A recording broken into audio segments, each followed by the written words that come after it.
Leaving your valuables or a chocolate bar in a car is a no-brainer. But there are other things people often overlook. Here's what to watch out for before leaving your car. Number 1 is aerosol cans, hairspray, deodorant, spray paint, household cleaner, and that sort. On the back of these cans, you might notice a storage temperature recommendation. Well, stick to that. Here's what can happen. Since these cans are pressurized, they become more sensitive to temperature. What's inside the aerosol may expand, and this may result in a crack, and then the can can blow up. Temperatures above 100 degrees Fahrenheit are already alarming, and it can easily get as hot as that in your car on a warm summer day. Researchers from the USA have figured out how long it takes a car to turn into a sweat factory on a hot day. Within 1 hour, the insides of the car parked in the sun reaches 95 degrees Fahrenheit or hotter, with an average temperature of 116 degrees Fahrenheit. So, if you want your car in one piece and running, take aerosol cans with you. The second item is sunscreen. Sunscreen is vital for your skin since it decreases the risk of skin complications and prevents skin aging caused by the sun. This includes wrinkles, sagging, and age spots. But when you leave sunscreen in your car, it gets exposed to high temperatures and it can ultimately shorten its shelf life. If you end up finding spoiled sunscreen, you might notice a funny smell when you open the cap. Plus, the heat might cause the cap to open and the sticky substance will get all over the car. The same rule applies to lipsticks and other cosmetics as well. The next one is plastic bottles. There are 2 reasons why you shouldn't leave them inside your car. Firstly, a plastic water bottle can act as a lens, magnifying the sun's rays and starting a fire. A fire department in Oklahoma conducted an experiment and confirmed that the danger of fire was real. David Richardson from that department says it can happen if the beam of light is focused enough. The second reason is related to your health. Many plastic bottles contain bisphenol, a potentially toxic compound. The BPA levels can increase at high temperatures, and that can be harmful to your body. There's a chance that this chemical can get into your drink after you leave the bottle inside the vehicle. Oh, and batteries. They can lose their capacity to work at full power when they're left abandoned in the car. You can buy a new pair and fix this problem, but it won't be as easy to solve the problem of leakage or a rupture. It can be bad for your health because battery acid is dangerous when inhaled and highly corrosive. The reason for leakage is again related to high temperatures. Battery manufacturers recommend keeping their products at room temperature. This fact is partially related to batteries. It's about electronics. Have you ever realized how hot your phone can get when it's exposed to the sun? You're driving, and let's say, looking at the GPS on your phone. Even in this situation, your phone can heat up. What will happen to it after hours of sun exposure? Phone companies are strongly against customers leaving their devices in vehicles because they might shut down, get damaged, or, boom! Personal belongings are another priority on the list. A wallet or a handbag may come to one's mind first. Yet, a passport or even some change you leave near the passenger seat is sometimes enough to attract a thief. Better to keep such stuff out of sight, for example, by storing it in the trunk instead of leaving it in the back seat. Number 7 is also related to theft. Life can be too hectic sometimes, and it's understandable if you can't clean your car frequently, but leaving garbage in the car is another mistake. Thieves tend to search for messy-looking cars. They think that the owner doesn't use such a vehicle frequently. How about plants? I know it isn't that common to keep plants in the car on a daily basis, but sometimes you need to move them. The heat inside the vehicle can easily dehydrate the poor thing. Medications are another thing you shouldn't keep in the car for too long. The constantly changing temperatures inside the vehicle can decrease the effectiveness of your pills. Authorities recommend keeping most medications at 59 to 77 degrees Fahrenheit in a cool and dry place. Important documents that contain your personal data shouldn't be left in the vehicle either. Some examples of such documents are tax forms, financial statements, and school transcripts. A thief could commit fraud or identity theft using this valuable information. And there's also food and drinks. Experts recommend not leaving groceries or leftovers in a warm car for more than 2 hours, or only an hour when it's over 90 degrees Fahrenheit. The same rule applies in the winter too. Canned foods, for example, have a high risk of going bad. If a can of sweet peas, let's say, gets frozen in the car, the effect will be similar to what would happen to soda. Let it thaw in the refrigerator instead of leaving it at room temperature. If the product doesn't look or smell normal, throw it away in a place where not even an animal can find it. Don't try to taste it, just trust your senses. If the item seems rusted or there are some cracks in the can, it should end up in the trash too.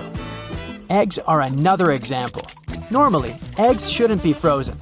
But let's suppose you forgot one grocery bag in the trunk of the car, and the weather was so cold at night that the eggs got frozen. Keep the eggs in the refrigerator before use. They should be hard-cooked. It's your only option.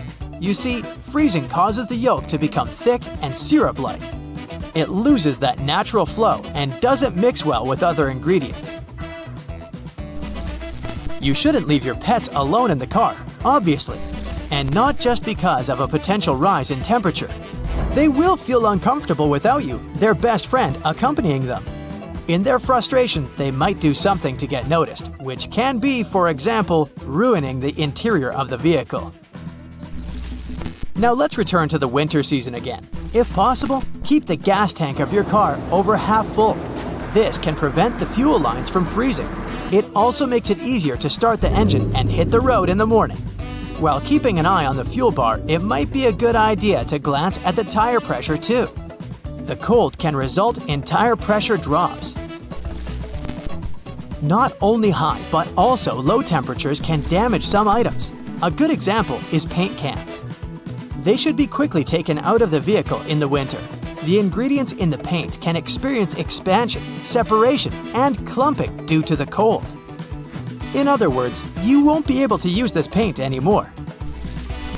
Weather also affects wooden musical instruments like violins or guitars. Changes in temperature and humidity can cause wooden instruments to warp, crack, or split. Glasses get affected by fluctuating temperatures too. In a hot car, plastic frames can bend. Or plastic can become brittle when it's very cold. This makes glasses prone to breaking. Don't leave house keys and garage door openers inside the car. This is an everyday practice for many people, but it's risky. They can get into the wrong hands. To listen to music, most people connect their phones to the car or listen to the radio. CDs are getting less and less used these days, but don't leave them in the car anyway. They might get warped, and you won't be able to use them anymore.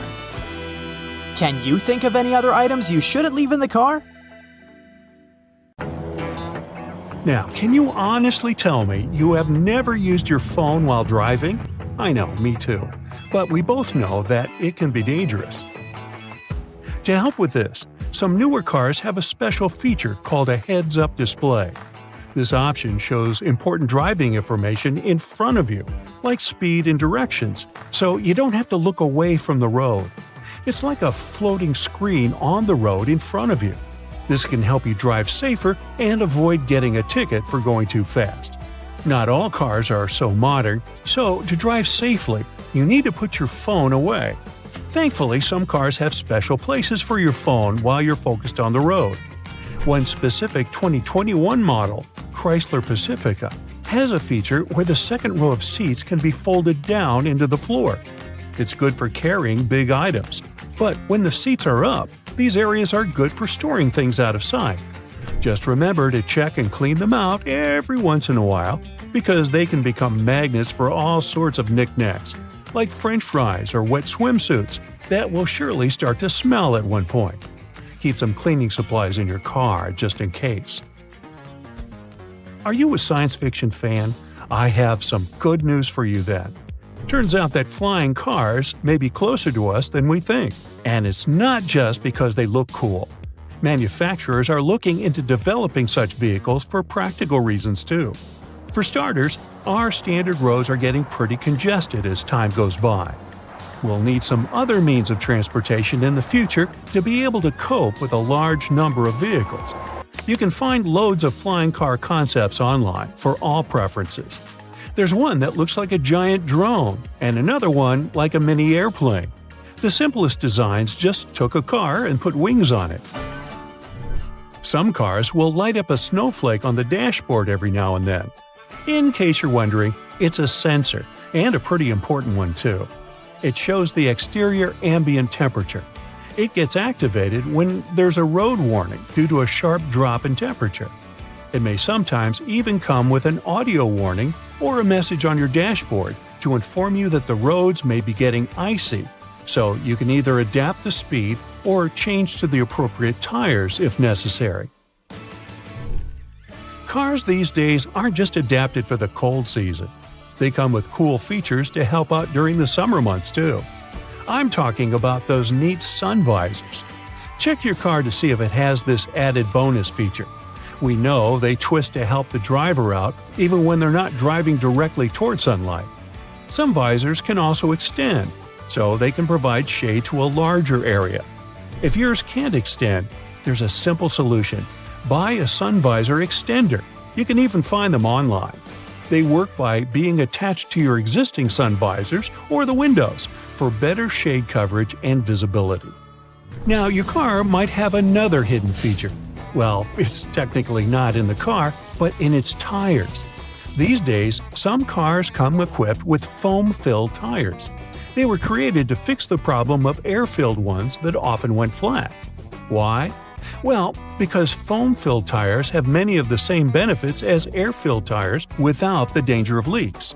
Regular air-filled tires can sometimes lose air over time, even if there hasn't been any damage. In most cars with this feature, the tires are not completely filled with either foam or air. They have a mix of both.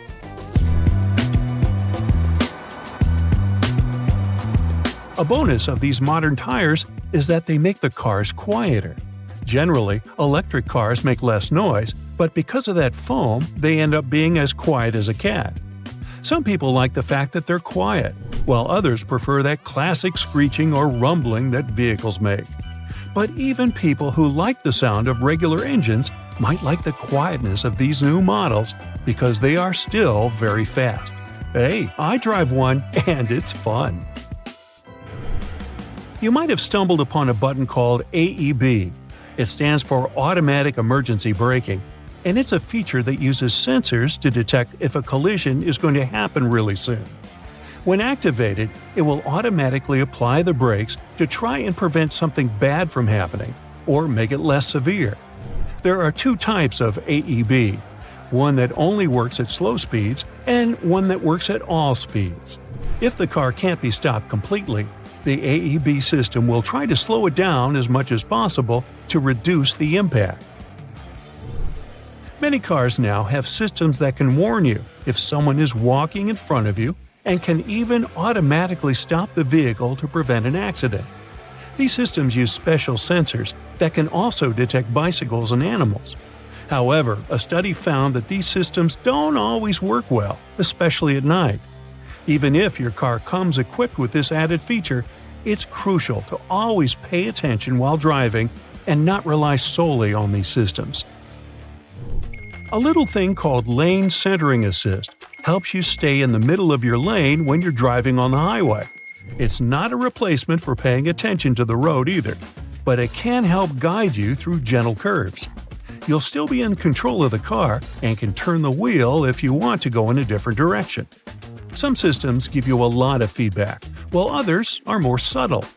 Lane centering assist can't handle sharp turns, and in most cars doesn't work if you don't have the cruise control on. What's also cool about this feature is that if it senses you've removed your hands from the wheel, it'll give you the warning to return to the correct driving position. A lot of accidents can happen when you're reversing your car, like out of the supermarket parking lot. Parking sensors can help prevent these things from happening by using radar or sound to detect things that the driver might not see from his position. These sensors will make a noise or show a warning on the car screen to let the driver know something is there, like another car or a person passing by. If you're planning to have a road trip, you know how hard it is to adapt to various speed limits throughout the country. Traffic sign recognition is a technology that can help with that. It allows you to know what the speed limit is on the road you're driving on. It uses a camera to take pictures of traffic signs and display them on a screen in your car. This can be helpful if the signs are hard to see or if you miss them while driving. Some cars with this technology can even change their speed automatically based on the signs they see. This technology is mostly found in luxury cars, but it is becoming more common in other types of cars too. The AAA Foundation for Traffic Safety has made studies that show up to 6,000 drivers per year have bad accidents simply because they were too tired. Sure, I would like my car to come with built-in coffee makers or showers to keep me awake on those long days driving, but some do have systems that can tell when a driver is getting kinda snoozy. These systems monitor the movements you make while in the driver's seat. It looks at things like how you turn the steering wheel around and move the car. If it senses you're a bit too tired to move on, it'll make a noise and show a message on the dashboard urging you to take a break. Some of these systems even show a picture of a coffee cup to remind you to stop at the next gas station for a refreshing beverage. Might save your life, too. So you found your first gray hair, and you have a huge desire to pull it out and keep it as a souvenir. But the all-knowing grandma stops you from doing that, since everybody knows 2 new hairs will grow in its place. It's one of the most popular myths that have been going around for years. When you pluck out a hair, the follicle still stays where it was, and it will produce a substitute soon enough. But it doesn't have the superpower to multiply, so you'll get just 1 new gray hair. The new hair might even be darker, as the hair follicle might produce another pigment this time. If you go too far with plucking, though, you might no longer have any hair in that very spot.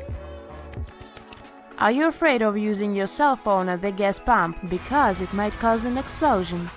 Well, there hasn't been a single documented case of a phone giving off a static electrical charge and causing a tragedy.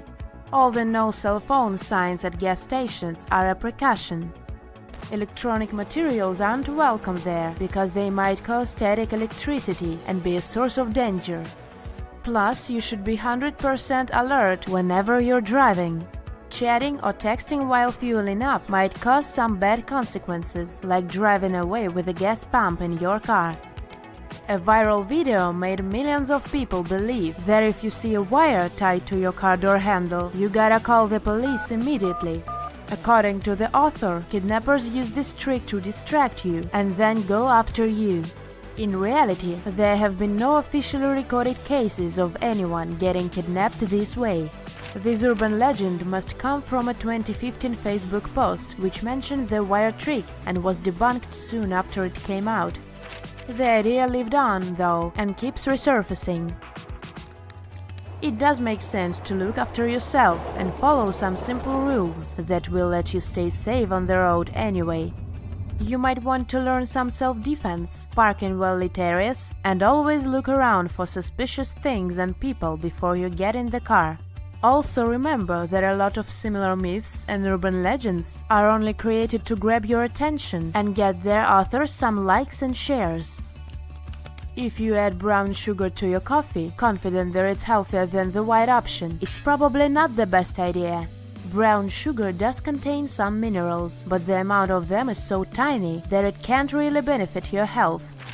Otherwise, it has the same amount of calories and nutritional value as the white sugar. The only difference is in color, flavor, and the manufacturing process.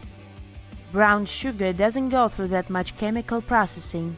So if you're trying to cut your calories, it doesn't really matter which of the sugar types you add to your food. When you press the snooze button in the morning, you're not actually going to get those extra 10 minutes of sleep. It does feel good to postpone getting up, but the snooze button makes you feel more tired instead of providing you with extra rest. You have your own biological sleep cycle that adjusts to your schedule.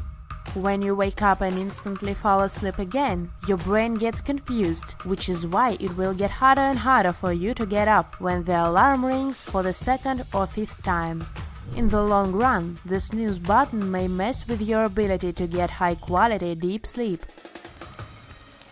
Another popular sleep myth is that you swallow up 8 spiders every night without knowing. Relax, you don't swallow any spiders at all. To them you look like a giant, or rather a mountain in the landscape. Any sounds you produce while sleeping, like breathing or your heartbeat, are super scary to them. So all they want to do is stay as far away from you as they can. This myth went global after a magazine article that mentioned people easily believe anything they see online. Well, the article was right after all. You don't really have to wait 30 minutes or longer to swim after lunch. This myth has been around for more than a century, as it was a rule published in the 1908 Boy Scout Handbook. It said that swimming sooner than 90 minutes after food could lead to very dangerous consequences. It made many people believe that because digestion diverts blood flow from the muscles to the stomach, swimming could prevent the blood flow to the stomach, give you cramps and even make you drown. In reality, extra blood goes to the stomach, but it doesn't affect your arms or legs. Food might even be good for your swim, as it will provide you with extra energy. And don't forget to take enough water with it to stay hydrated.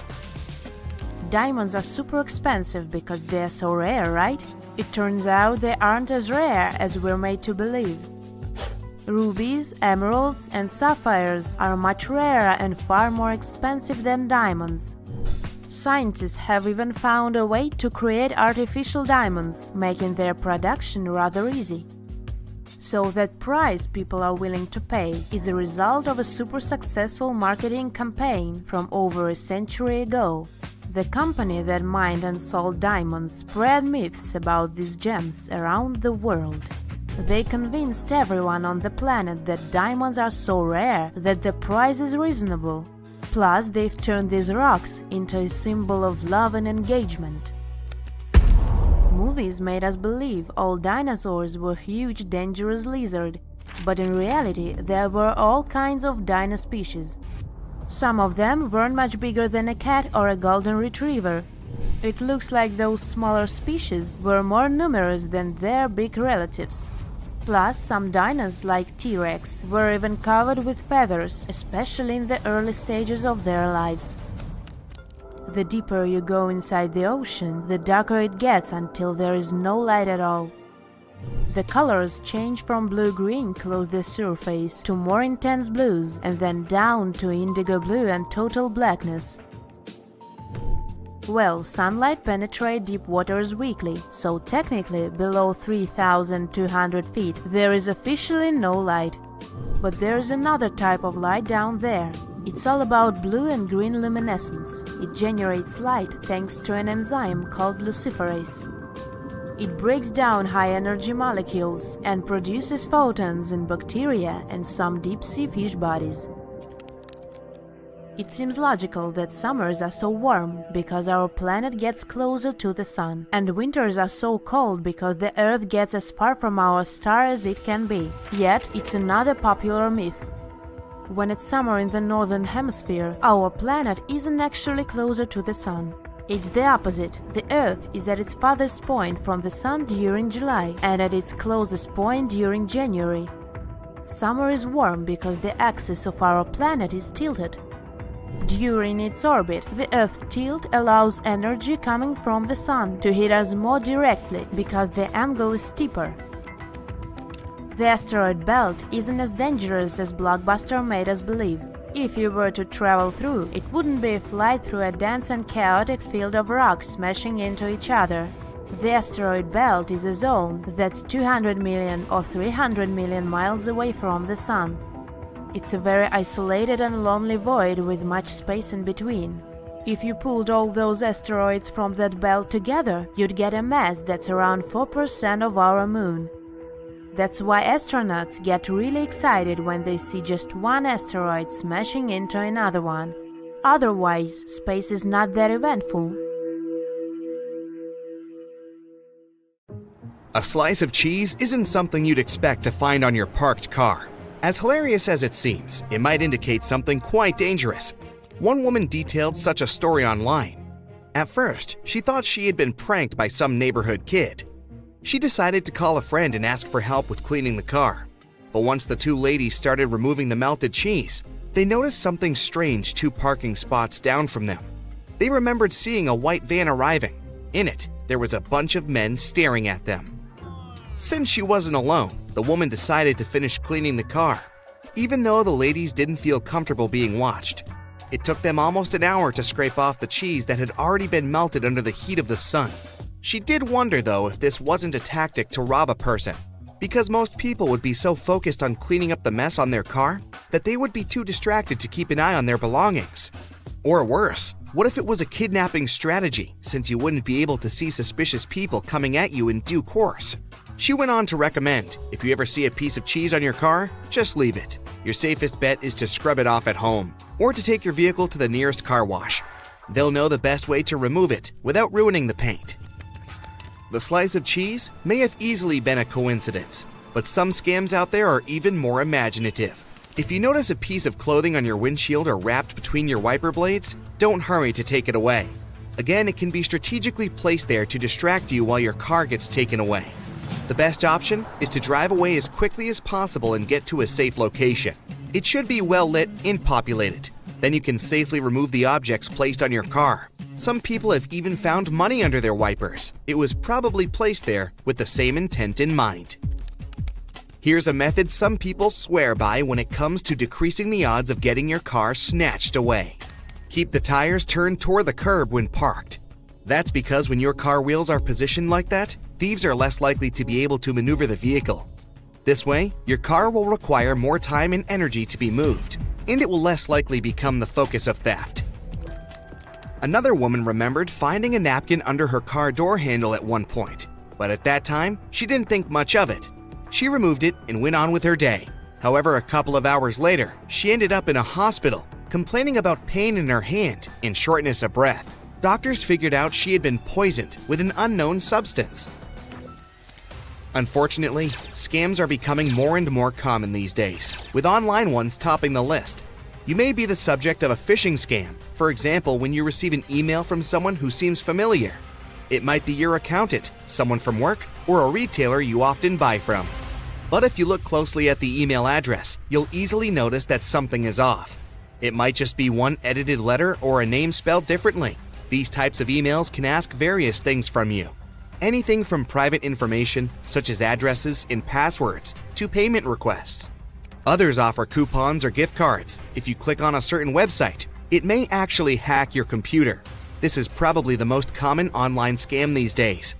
Authorities claim that over 114,700 people fell victim to it in 2019. Their losses were estimated at roughly $57.8 million. Then, there are fake shopping websites. To make sure you're always on the right one, check the URL carefully. If the website reads Amazon.com with a 0, you're obviously not in the right place, and you're probably about to get scammed. You can buy something from these websites, but the chances are you'll be receiving nothing, or the best case scenario, a fake item. Ever heard of form jacking? It happens when a retailer gets hacked, and once you've finished adding things to your cart during a shopping session, you're actually redirected to a fraudulent payment page. The scammer then has access to your payment information, like your name, address, and credit card details. To always be on the safe side, double-check the URL of the payment page before entering any sensitive information. Tech support scams are even more creative. With this one, you might even receive a phone call saying that your computer is infected with a dangerous virus, which may damage your device or destroy all the information stored on it. The scammer may then ask you to download an application that will give them access to your computer, even if they're located on the other side of the world. Then they'll download an actual virus on the computer to confirm their lie. It makes people think there's indeed something wrong with the computer. The next and final step, asking for a fee to fix it. If you suspect your device might be compromised, always reach out to a trusted tech support or retailer. These types of businesses will never contact you out of the blue. This scam tends to appeal to people's emotions, targeting mostly the older generation. That's why it's also dubbed the grandparent scam. The targeted senior will most likely receive a phone call from a distressed person, claiming they're a grandchild or a close relative. The fraudster will then proceed to ask for money for various things, like to get out of jail, to be able to leave a foreign country, or to cover a hospital bill. Grandparent scams are really on the rise these days. In 2017, the losses from such scams added up to $26 million. But in 2018, they almost doubled, reaching $41 million. If you find yourself in a similar situation, try not to act immediately. Ask the person for some information that could help you verify their identity. Also, it might be a good idea to double-check with another family member before sending money to a stranger. The Google Voice scam is as easy as it is efficient. For scammers, of course. Here's what you should look out for. You might have posted your phone number on some website for various reasons. Maybe you're looking to sell something or offering to perform a service. The fraudsters will pick up on this information and rapidly call you, asking to verify if you aren't a scammer yourself. Talk about reverse psychology. You'll be asked to pass on a Google verification code. In reality, a Google Voice account is being set up in your name. Fraudsters can go on with their scams and pretend to be you while doing it. Using the newly created account. Rule number 1, never share verification codes with anyone. Online resumes aren't safe either, as they can offer personal information to scammers. They will try to contact you, pretending to be recruiters. Some might even take the time to conduct a job interview. Most of them pretend to offer high-paying positions, which you'll obviously be inclined to accept. But here's the catch. Before they can offer you the documents for employment, you'll be asked for money for some participation fee, or even for your future home office setup. To make sure you're always on the safe side, create a different email address, which you'll only use for job hunting. This way, you can keep your personal email unlisted and safe from any unwanted online scams. Always ask recruiters to confirm the information you've heard on the phone via email too. If it's a company you're familiar with, you can also reach out to their HR department to confirm that what you're asked to do is according to their policy. It happens every 43.8 seconds. I'm talking about car theft in the USA. Yep, every minute someone loses their precious vehicle to crooks. If you want to learn more about these heartbreaking stats, here you go. Over 800,000 car thefts were reported in the US in 2020 alone, and Ford pickups win the award for the Crook's Choice, since it was the one most frequently stolen. Also, New Year's Day had the most thefts. Seems like we all need to keep an eye out for our cars. First things first, it's very unlikely that someone may steal your car while you're on the move. But once you park it, it gets way easier. So, you need to park responsibly. Yeah, sometimes you might need to walk a bit more, but it's worth it if it means leaving your car in a well-lit place. Improperly parked cars are often taken away by tow trucks. Turns out, not all of them are real. So, should you ever see one near your car, check whether it's real or fake. A real tow truck should at least have some branding on it, and its crew should be wearing a uniform. Remember I told you it's not that easy to steal your car while you're on the move? Sorry, but that's only partially true. Carjackers don't really care about the fact that you're sitting in your car. The trick here is simple. Even if you're inside your vehicle, always make sure to lock your doors. Carjackers often have shady schemes of how to lure car owners out of their vehicles. They may even set up a trap and sort of stage a car accident. So even if you see that your car has been bumped from behind, don't rush out of it instantly to check on it. Just wait a little bit to pull over. Make sure the place where you stop is safe and there are people around you. In case you get suspicious, it's better to call the police. If you're ready to shell out some money to protect your car, here's some info. You can install a remote car starter. It's not just a great thing for those who live in colder climates and who need to start their car beforehand. Its main advantage is that you can't drive away with a car started like this, since this mode doesn't allow you to shift gears. any car has a vehicle identification number, or simply VIN. This one may seem pointless, but here's a trick. When thieves sell a stolen car, they do VIN switching.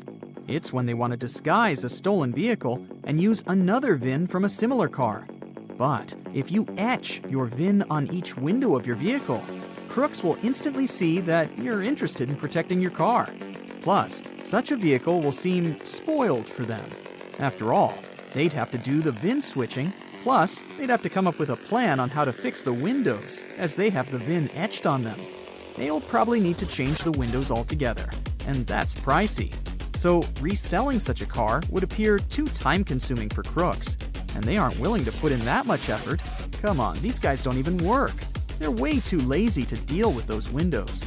By the way, some specialists can do this etching for you, so you don't have to deal with it yourself. By the way, if you want to buy a used car, a VIN can help you a lot.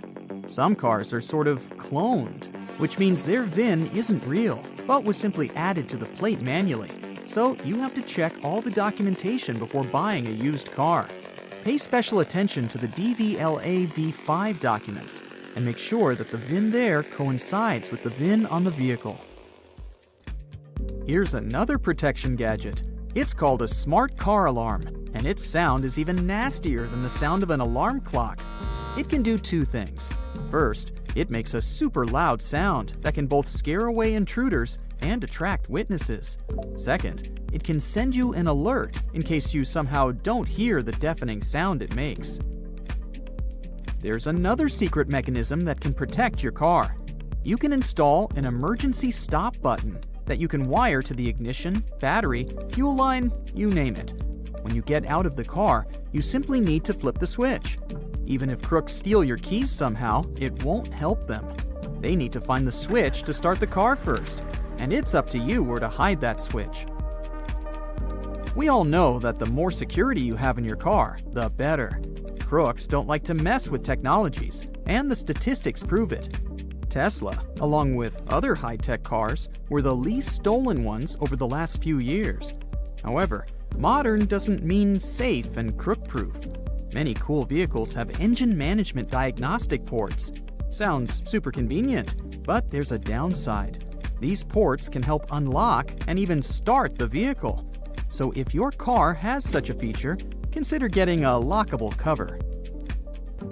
Always check whether you've closed the windows before leaving your car. Even the smallest gap is enough for a crook to open the door and steal the car.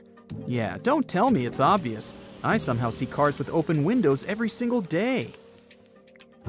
If a crook really wants to, they can simply smash a window with a heavy object or even a rock.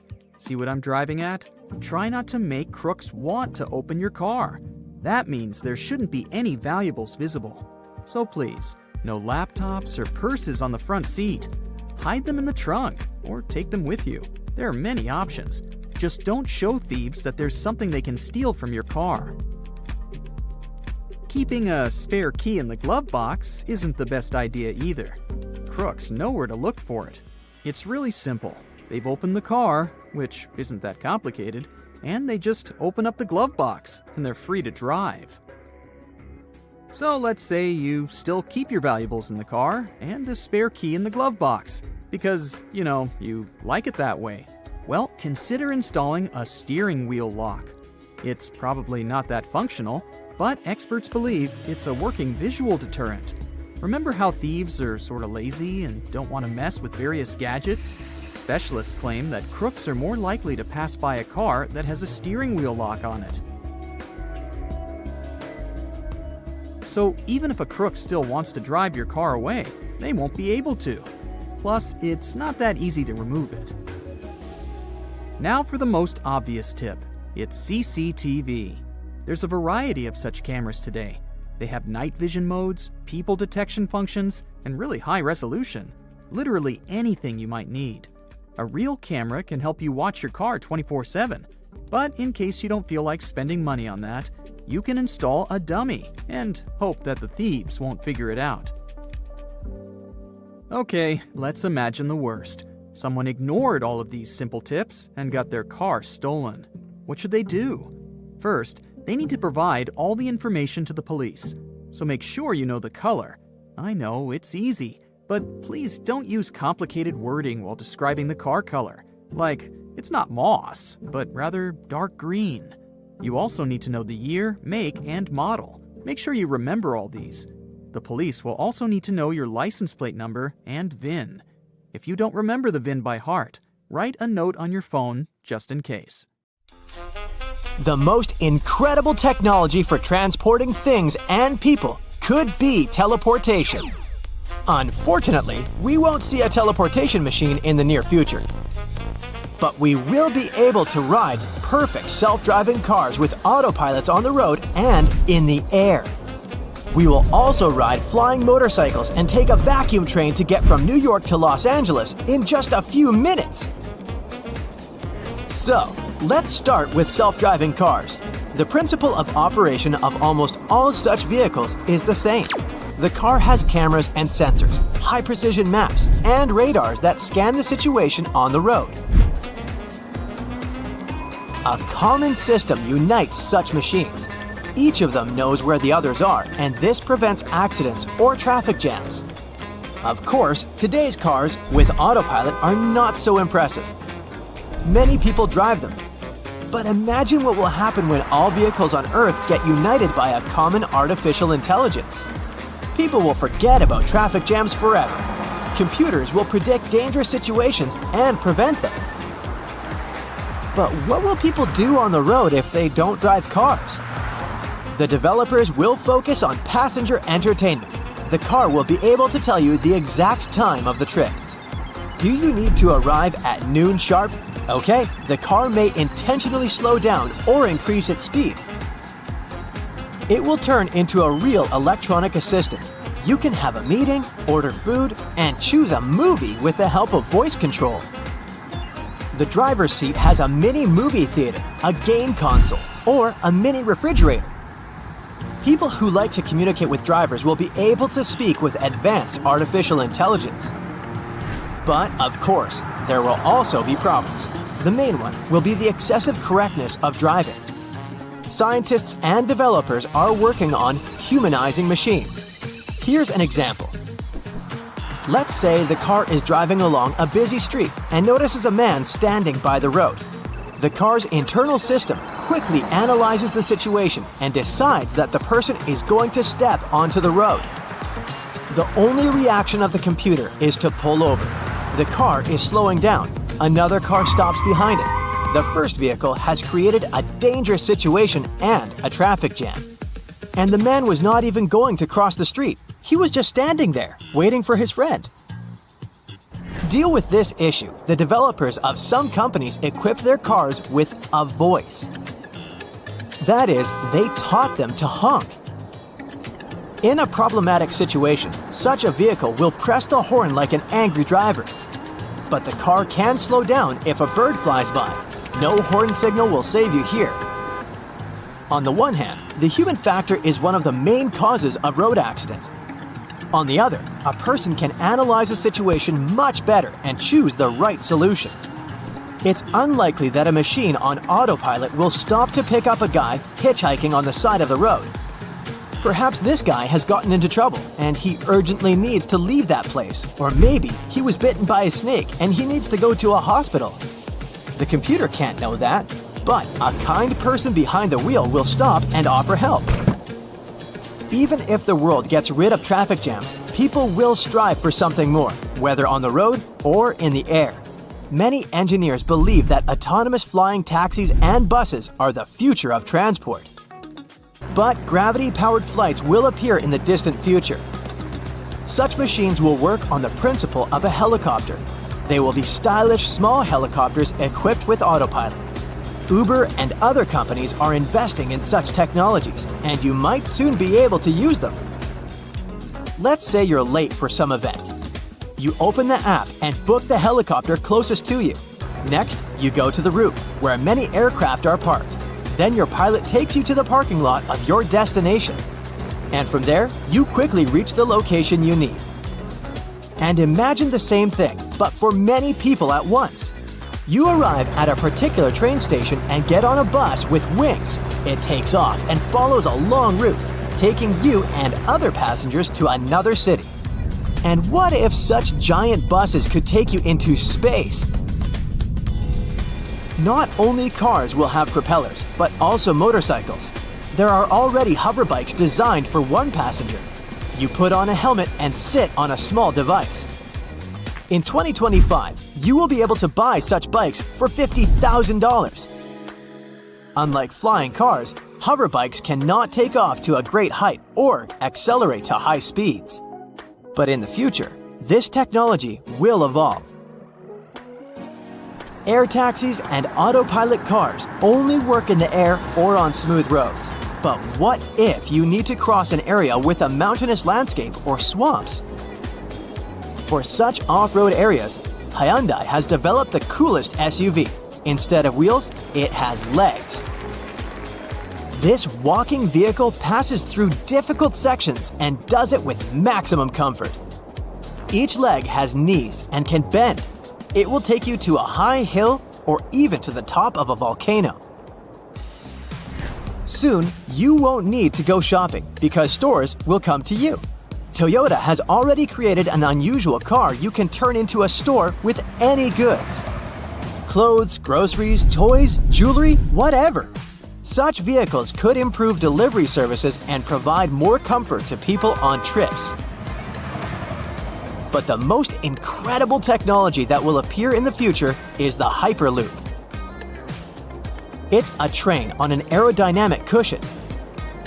Imagine a capsule traveling at a speed of 760 miles per hour inside a vacuum tube. The interior resembles a spaceship capsule. You take your seat and fasten your seatbelt. Right now, you're accelerating to a speed that exceeds the speed of sound. But inside the cabin, you don't feel this speed. If you watch this train from the side, it will pass by you faster than you blink. And that's how it works. You know air hockey, right? The puck easily flies through the entire area because small holes all over the field release a thin layer of air. The puck doesn't touch the field itself, it levitates. There's no friction, so it just moves around the area. The Hyperloop works on a similar principle, but the air is coming from the capsule, not from the tube. Thus, a tiny distance appears between the capsule's walls and the tunnel. And with the help of an electric motor, the train is set in motion. Okay, we figured out the friction force, but what about air resistance? The fact is that at very high speeds, large objects can't move quickly if the air is very dense. You literally crash into the air, and it limits your speed. Standard airplanes fly at an altitude with much lower air density to develop high speed. That's why the Hyperloop will move inside the pipe. Special equipment pumping the air out of this pipe will work on certain sections of this route, but some air will still be there since creating a complete vacuum requires a lot of energy. A special fan on the train's nose will move all the incoming air under the capsule. The movement of a vacuum train resembles the work of pneumatic mail. This is when parcels pass through pipes installed in a building, and these parcels move through the pipes thanks to air compression. The Hyperloop should work using solar panels installed on the roof of the pipe. Elon Musk has long come up with this idea, but its development has some difficulties. The air gap between the tube and the capsule must always be the same. Any pipe crack, bump, or stone can destroy the entire structure.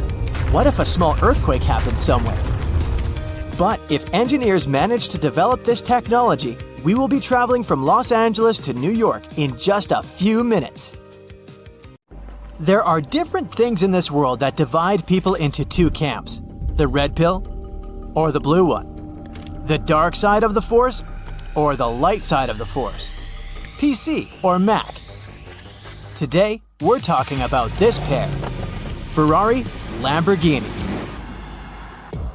Once you make your choice, it's for life. For decades, Ferrari and Lamborghini have been presented as rivals. But here's the thing.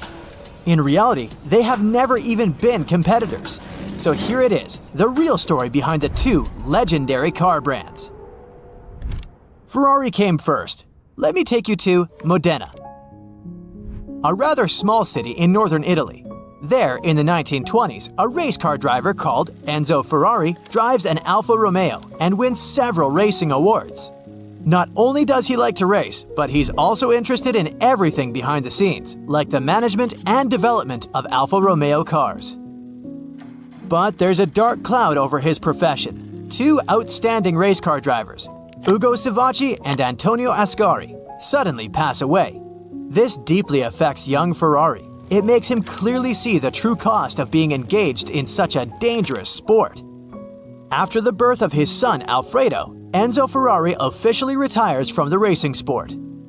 Well, by that time, he's participated in 41 Grand Prix and won 11. But not being a racer anymore doesn't mean that Ferrari quits racing completely. After all, it is his true passion. After retiring, Enzo Ferrari built his own race team called Scuderia Ferrari. No wonder that with such an outstanding mentor, the team becomes incredibly successful. And they appear with a team emblem on their Alfa Romeo cars, a prancing horse. In 1933, Alfa Romeo stopped supporting Scuderia drivers because of financial reasons. In 1937, the team is dissolved. Ferrari works for Alfa Romeo for several more years, but leaves after a disagreement with the manager. He founds a company that supplies parts to racing teams and manufactures his first two cars. Finally, in 1947, he founds a company called Ferrari and starts producing cars bearing his name and adorned with that prancing horse emblem. Of course, being obsessed with races, he puts the focus on speed and performance, neglecting the comfort of the driver. As long as they drive fast and win races, the rest doesn't matter much to the founder. Ferrari starts a new successful team racing his cars, which quite soon makes the brand incredibly popular. The thing is that Ferrari doesn't only produce racing cars. To expand the company and attract more customers, they manufacture cars for city drivers too. Just like race cars, they're fast, but also uncomfortable, noisy, and rough to drive, especially for a long time. And this is where Ferruccio Lamborghini comes into play. Born in a simple family of farmers, he's been growing up in rural Italy. Unlike Mr. Ferrari, this young man has no interest in races, but Lamborghini is obsessed with farming machinery. So, later, he studies mechanics, founds a company called Lamborghini Trattori, and starts to manufacture tractors. Yes, the first Lamborghinis are tractors. The business is going well, and quite soon, our second protagonist becomes a wealthy man buying fancy cars. He has many models, but our story is about a particular brand. So, in 1958, he buys an expensive Ferrari 250 GT. And the car disappoints him. Don't get me wrong, he admits that it's a good car, but it's too rough for a road car and way too noisy. In addition, there are constant problems with the clutch, so Mr. Lamborghini takes frequent trips to technicians, but the problem doesn't go away. Finally, he finds out that some of the spare parts used to assemble an extremely expensive Ferrari are the same parts used to assemble Lamborghini tractors. Completely annoyed with this, Lamborghini starts seeking an opportunity to speak to Mr. Ferrari himself, and he finds it. During the meeting, he tells Enzo Ferrari everything that's wrong with his cars, but Mr. Ferrari doesn't care and doesn't take criticism. He's very confident and satisfied with his models. His cars are the fastest in the world, and that's what matters. So he tells Lamborghini to design his own car if he's so smart, but better stick to building his tractors and get lost. Lamborghini has no intention of getting lost. Instead, he modifies his Ferrari so that it outperforms the original models. The guy starts producing his own cars, but as a customer who's not satisfied with the models on the market, he places the focus on comfort and reliability. He takes the flaws of all the cars he has owned into account when designing a new one. No problems with the clutch, more space, not noisy, not too hot, and so on. Ferruccio Lamborghini isn't into races. He's a wealthy man, and he wants the most out of a car for the money he pays. He wants a flawless Gran Turismo car, and he starts manufacturing them for like-minded people. Less than a year after the talk with Enzo Ferrari and opening the factory, he presents the first car, the 350 GTV. The biggest point of criticism is the design, which the public doesn't take well. So, Lamborghini redoes it completely, and that's how the 350 GT Lamborghini model is born. We all know the logo of the brand, a raging bull on a black background. But why a bull? Well, there's two reasons. First, Ferruccio Lamborghini's zodiac sign is Taurus. Second, he's fond of bulls, finding them powerful and elegant. Some car models are even called after some bulls. For example, Lamborghini Diablo gets named after a bull called Diablo that was famous in the 19th century. Lamborghini Murcielago is named after another extraordinary bull as well. And after all, a bull is strong and can be a good symbol for a powerful car, don't you think? From the very beginning, a Lamborghini is a luxury car competing with the already famous Ferraris, Jaguars, and Maseratis. At first, people aren't very eager to pay a big sum of money to buy a car from a person who used to produce tractors. But Ferruccio Lamborghini isn't afraid to promote and show off his creation. Some journalists get impressed with the car and shower it with compliments, and that's how the vehicle makes it into the world and into people's hearts. So, bottom line, originally, Ferraris are extra powerful and extra fast. But outside the racing track, they're quite inconvenient. Lamborghinis are comfortable, better equipped, better handled cars providing a smooth ride, but they're not as fast as Ferraris. In the 1960s and 70s, they were not yet supposed to be extra fast, as Ferruccio Lamborghini didn't see the point in races. So, you see, those are two completely different cars, manufactured for different people and different purposes. They're not competitors, and they're impossible to compare. Lamborghini didn't even want to make a racing car, but we know what they are today. So, what happened next? At the dawn of the 1980s, Larousse, the French Formula One team, asked a famous designer to produce a new engine. And the designer contacted his friends at Lamborghini with an offer to collaborate. Soon after, a Lamborghini engine, not yet a car, debuted at Formula One. It wasn't a raging success at the beginning, but the engines looked promising and they kept producing them and supplying them to different car brands. In 1991, a rich businessman requested to produce not only an engine, but a whole Lamborghini race car, and the offer was too good to decline. That car didn't perform too well, but it was the beginning. Over the years, both Ferrari and Lamborghini started to improve what they were lacking.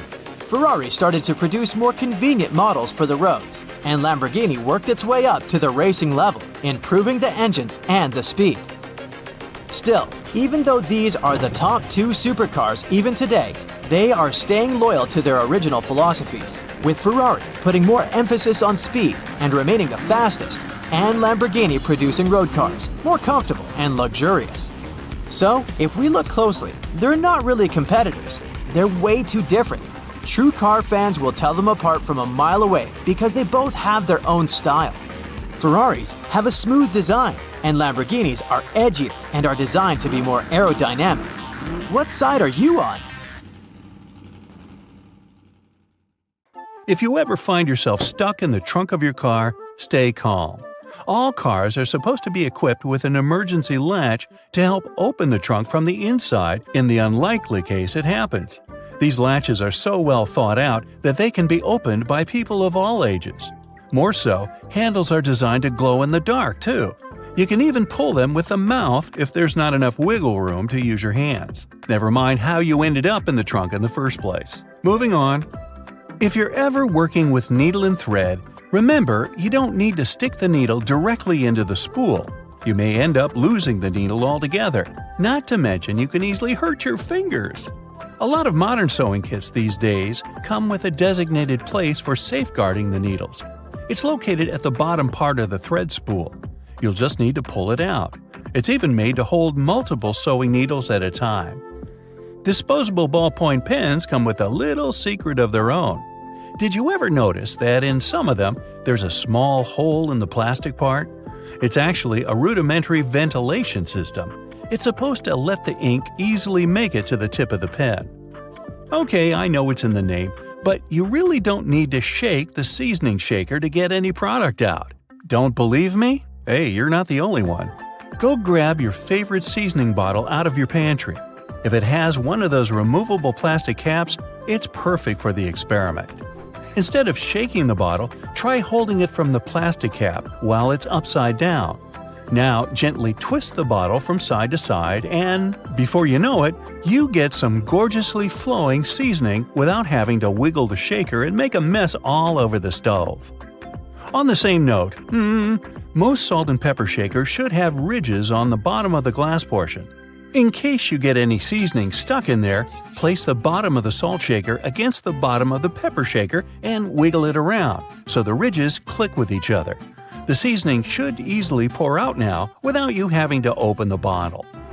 In colder weather, you often have so many clothing layers on you that you can hardly feel the purse or back straps on your shoulder anymore.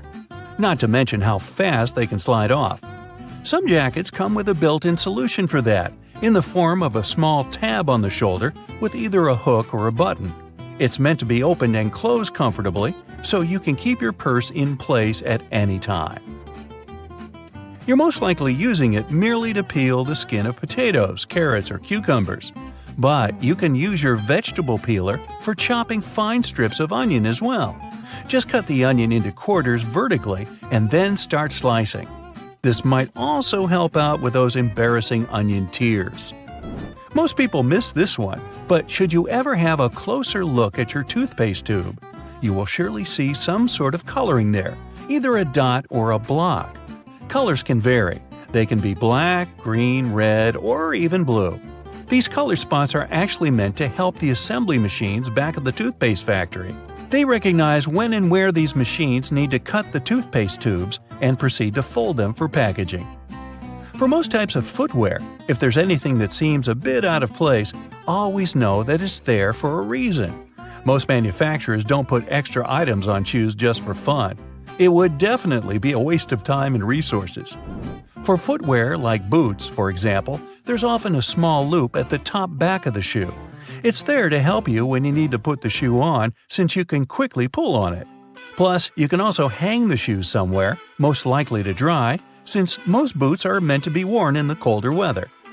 Now, I've been guilty at least once of overdressing with a bunch of layers just so I won't need to jam everything in my check-in bag.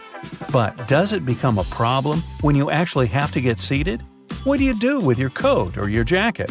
Well, have a closer look next time you board a plane on the seat in front of you.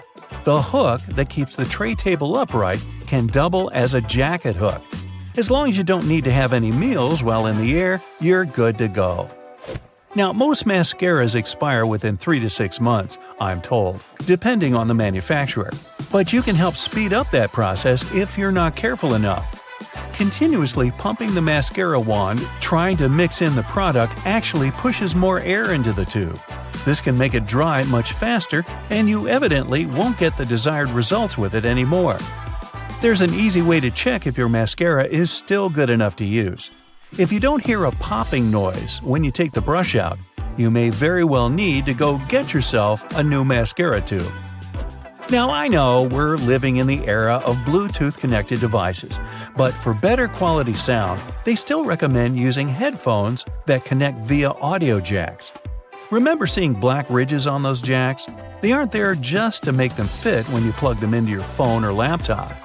Made out of a special insulating material, these bands are meant to guard the wires when sound is being transmitted.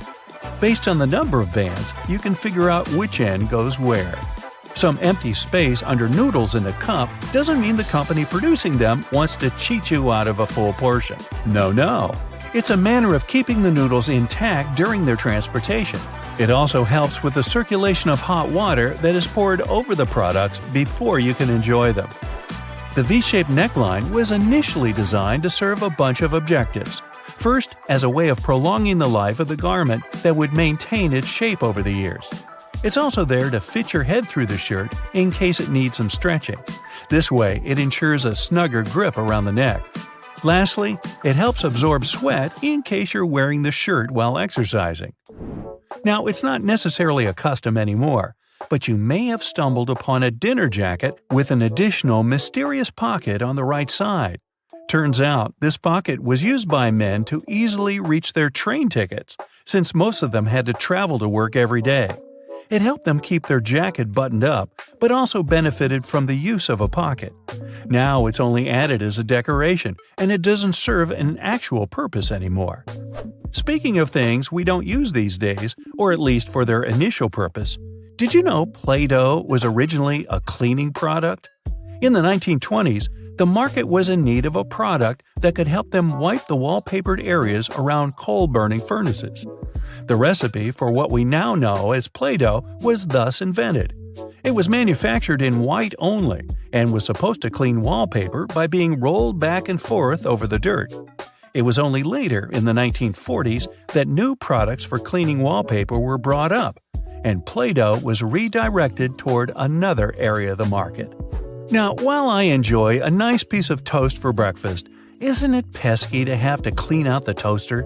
Well, not anymore, since I recently found out that toasters have a slide or a panel at the bottom that helps get rid of all those annoying breadcrumbs easily. Now, there used to be a time when you could only have access to video games by inserting cartridges in your console of choice. These tiny objects gave many doctors a lot of headaches. People soon started popping up in hospitals after swallowing small game cartridges, especially the younger generation. Nintendo, the company that manufactures the majority of these devices, had to come up with a creative solution to prevent these accidents. So these days, Nintendo Switch cartridges are purposely coated with specific chemicals that can leave a really bad, bitter taste in the mouth. Not that I'd, recommend you ever try and taste for yourself. Fitness trackers and fancy smartwatches are fine for monitoring your heart rate and even the miles you cover on a run. They're not so good at measuring the number of calories you burn, though. A 2017 study from the Stanford University School of Medicine showed that fitness trackers and smartwatches have error margins of less than 5% when it comes to measuring heart rates. That's pretty good, so you can be confident in whatever reading you're getting. The problem is with the devices measuring energy expenditure accurately, or calendars burned. Even the best was off by an average of 27%. The worst was off by a crazy 93%. That means they're very unreliable and shouldn't be trusted. Fitness trackers don't work well for measuring calories because we all have different heights, weights, diets, and many other things. That means we all burn calories at completely different rates. The trackers are often programmed with a preset average height and weight. So, if you're going to use one, take it with a grain of salt, unless you're trying to reduce your sodium intake. Sunscreens have only one job to do, and that's protecting us from the harmful ultraviolet rays. In 2017, though, a study found that many popular brands failed to protect at all, with only 1 in 4 working. Most sunscreens didn't protect users from ultraviolet A and B rays at all. Some manufacturers also claimed that these products had an SPF of over 50, which sounds very high quality, but the actual SPF was much lower than that. The misleading labeling means we aren't as protected as we think when we're at the beach. So when you're out shopping for sunscreen, make sure you look at the ingredients and apply more than you think you should. Ooh, sports drinks, an essential item for anyone working out. These bright-colored drinks are filled with electrolytes that will increase your performance and rehydrate you fast. The problem is, we're not all athletes, so most people would be better if they just drink water instead. Sports drinks are made up of water with some minerals and lots of sugar, coloring, and flavor. Those minerals are electrolytes, which can help our bodies go longer. Your exercise habits, the duration, and the intensity of your training all come into whether you really need that extra boost. While sports drinks can benefit athletes engaged in long or intense training, they're not really necessary for most gym goers. Sports drinks are probably pointless if you're only doing light to moderate exercise, like walking or jogging, over a short period of time. After using a toaster for most of your life, most people still haven't figured out how to get a perfect heat setting. It turns out that burnt toast is probably just down to a simple misconception. Those numbers on your toaster aren't heat levels at all. They're actually minutes. The dial is basically just a timer. That means all you need to do is look up how long it takes to toast certain things, and you'll never ruin your breakfast again. Hey, I like burnt toast. I'm used to it. Most of us rely on wireless technology to carry out normal everyday tasks. It can be very frustrating when technology stops working and interrupts your day. In fact, the only thing more frustrating might be not knowing why it isn't working. The worst culprit here is your cell phone. It'll often show really great reception, but somehow can't make a phone call. The bars on a cell phone actually don't mean anything. The way they receive the signal differs a lot between different makes and models of phone. There's even a big difference between what the bars mean from one phone to another. Meanwhile, watching a progress bar showing the percentage of time left to complete a download on our phones or PC can be tedious. Sometimes they just seem to be stuck doing nothing. Bad news, they don't really work. At least not in the way we think. The system updates the progress bar when certain milestones are reached. A progress bar at 50% doesn't mean half the file has been downloaded. Almost all the files could have been downloaded. The point of them is to give you something visual to look at. Progress bars aren't accurate because downloads and transfers have too many variables beyond the system's control. Internet speeds and network availability are the coordinators of how quickly a download will complete, while your computer's hard drive determines how fast things process and information gets put in the right files. It's probably best to make a coffee or set things up to download while you're in bed, instead of constantly checking up on an incorrect progress bar. Elsewhere, stopping at a crosswalk and pressing the button hoping the walk signal will come up might just be a waste of your time. It turns out that all that button pushing could be for nothing. Some crosswalk buttons need to be pressed, but others don't do anything at all. The crossing symbol will just light up whenever it wants to. Some crosswalks even switch between needing and not needing a button press, depending on the time of day.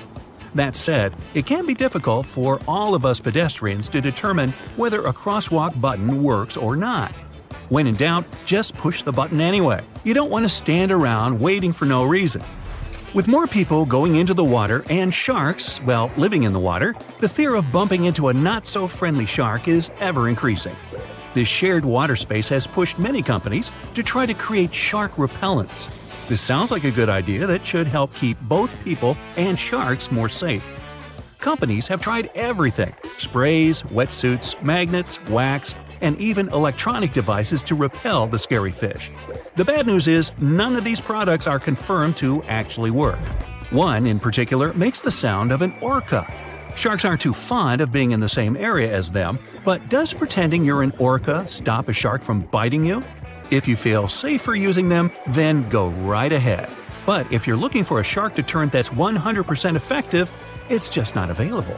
Psst, here's what actually works. Stay out of the water. Rushing into an elevator and repeatedly pushing the closed door button in the US is basically a huge waste of time unless you've got the special trick. In 1990, the US passed a Disabilities Act for elevators, which meant that elevators had to ensure that someone with a disability had time to get inside one. If you're on crutches, use a cane, or travel in a wheelchair, you don't have to worry about someone accidentally closing the elevator doors before you've had a chance to pass through them. There's one important loophole to this. If you're an emergency or maintenance worker, you'll have access to keys and codes that make that button operational. This is just another example of a placebo button you're invited to push, just to make you feel like you've done something. That impatient finger poking isn't doing anything. Getting a bit warm or cold in the office? Better adjust that thermostat. Unfortunately, in the vast majority of office buildings, the system controls are kept inside air ducts, not on the wall. Technicians install dummy thermostats to give workers the illusion that they're dramatically changing the air conditioning or heat. Some are set to change 1 or 2 degrees, but they're often not connected to anything at all. Dummy thermostats came about around the 1960s. As heating prices rose, building leases often required employers to stay within specific temperatures. Faced with this problem, fake thermostats became the new rage for businesses. They offer people some feeling of control while keeping the temperature in the right range. Now, ever come across some premium PC cleaning software that promises to clean your PC and make it go as fast as when you purchased it? Yeah! These third-party PC cleaners are often made to seem like they really work, but they usually don't do much of anything at all. They'll detect non-problems and list them as problems. The worst example of this is when they list browser cookies and temporary files as having an effect on the computer's speed, when they don't. It's better to stick to the operating system's built-in cleaner. It'll work fine if you ever need to clean your computer and save you having to splash out on one that does pretty much the same thing. Well, that's all I got. Time to burn some toast. You see these blades? They have notched corners to make your cutting experience smoother. Ooh! The front edge notch helps with separating blades during manufacturing, while the trailing edge notch helps the blade glide easily. And a fun fact, that notch on the front also helps you spot unused sections of the blade. Just a little visual indicator to make your life easier. When it comes to silver versus black blades, they're both made from the same stuff. But black blades are sharper and are better suited for cutting through tough materials, while silver blades strike a balance between cutting power and durability. If you want that extra cutting oomph, go for black. Oh, almost forgot. The only thing those blades aren't meant to cut is food. It has a rust-proofing oil coating, which is not safe for humans. Check this one out. It's totally giving me childhood vibes. Now, I remember my grandma having tomato-shaped pincushions just like this, and sometimes they would look more like a salad, with a little pepper thrown in there. Well, believe it or not, this salad actually has a purpose. The tomato keeps your pins in place, while the pepper keeps them sharp. Those peppers are filled with sand, which helps keep your pins nice and sharp. And it's not just sand. Crushed walnuts can also be used to keep your pins in tip-top shape. Now look at this multiple pocket tool and this little hook on it. It's a bit of a mystery, but it's actually pretty handy. I counted at least 4 different applications. 1. You can use it to carry all sorts of awkward stuff, like camping gear or heavy parcels. 2. Need to twist some wire or play around with knots? The parcel hook has got you covered. 3. This hook can save the day with those stubborn zippers, like the ones on your luggage. 4. It's great for pretending to be a budget version of Captain Hook. If you know more applications, let me know in the comments. Apple users, with this feature, you'll never get laundry surprises again. Now, I bet you've had this situation at least once in your life. You wash your stuff, and when you take it out of the washing machine, the size seems to only fit your cat. Your iPhone camera can actually translate those funky laundry symbols for you. There are 2 requirements though. You must have iOS 17, and your phone must be in English. Take a photo of the care label, go to the Photos app, and see the details of the image. Everything will be automatically decoded and explained to you. Now, many toasters come with nifty removable crumb trays at the bottom. It's super important to give these trays a good clean every now and then to keep your toaster running smoothly and avoid any potential fire hazards. Just pop them out, shake out the crumbs, and you're good to go. Where you shake them out is up to you. Those little compartments on your gas pump aren't just for show. They're actually there to hold your cap while you're filling up. This nifty feature keeps things tidy and prevents any spills or drips on the handle. So, say goodbye to messy refueling experiences and hello to a cleaner pump. Plus, it makes the whole process way more convenient and efficient. Now, I'll bet your oven gets so greasy and dirty sometimes that you can even hear it oink. Just kidding. I know you're a tidy person. Anyway, if you're looking for a way to bring your kitchen cleaning to a whole new level, here's a tip for you. Most oven doors have handy latches that let you pop the door off for easy cleaning, saving your poor back from the strain. When you're draining noodles or potatoes, there's no need to bother transferring everything to a colander in the sink. Just throw the colander right into the pot, hold it down, and pour the liquid out. It makes life so much easier, especially when you want to save that starchy water for recipes. It's a must for authentic pasta, by the way. So let's say you've snagged this gem at a thrift store a while back for just under $1. It's seen better days, serving as an ashtray, but you decide it's time to give it a new lease on life. Here's the lowdown on how to make it shine again. Mix up a solution of boiling water, baking soda, and table salt in a bowl lined with aluminum foil. Let the piece soak for about 15 minutes and repeat this process 3 times. In between soaks, gently scrub any rough spots with a microfiber cloth. After the final soak, Dry the piece off and rub on some toothpaste, baking soda, and peroxide. Buff out any remaining tarnish with a clean, dry microfiber cloth. Rinse it off, and now your piece is practically gleaming like a mirror. These aluminum foil boxes have nifty little tabs on the sides that make it super easy to grab a sheet without any hassle.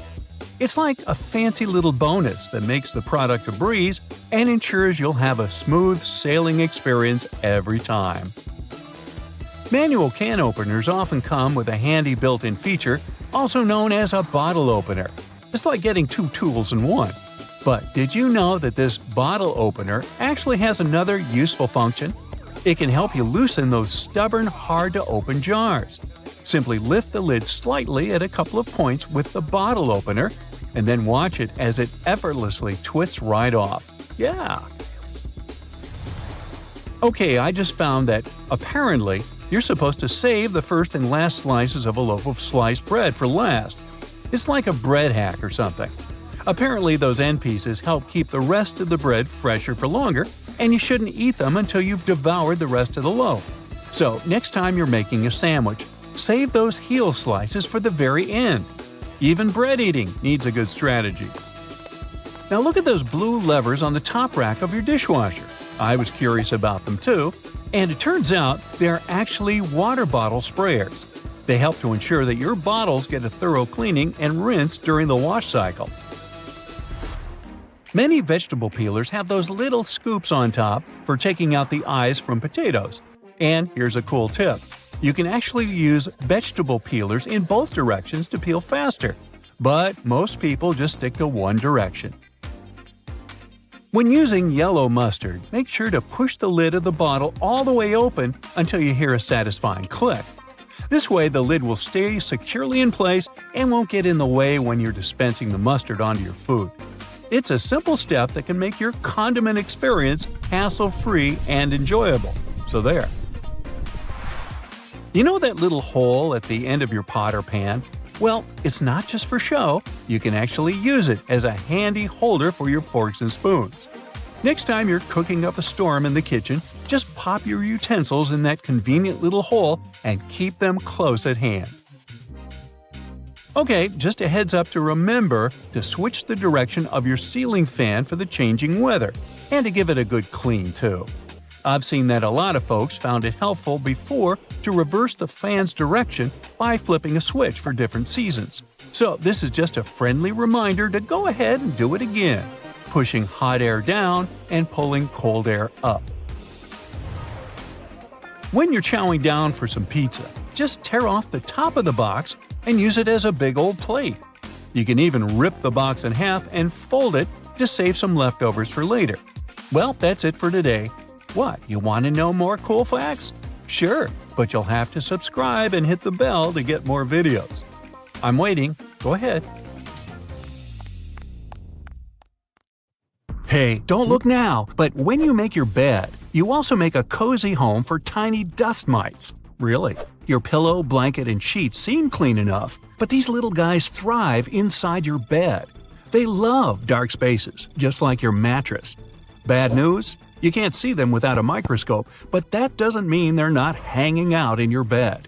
So, if you cover them up while making the bed in the morning, they're going to be pretty grateful. Now they have the perfect environment to thrive. One thing these tiny bugs are afraid of is sunlight. So it's not hard to understand that covering them up is the same as protecting them. If there's sunlight and fresh air, they change location. So if you never make your bed, you aren't messy, you're just health conscious. Most people feel tired twice a day, at 2 a.m. and 2 p.m. But since humans are the only mammals that can delay their sleep willingly, most of us never have an afternoon nap at 2 p.m. If you really want to doze off for a while, be careful. Make sure you do it no later than 5. Otherwise, you'll find it really difficult to fall asleep later, and you'll probably stay up all night.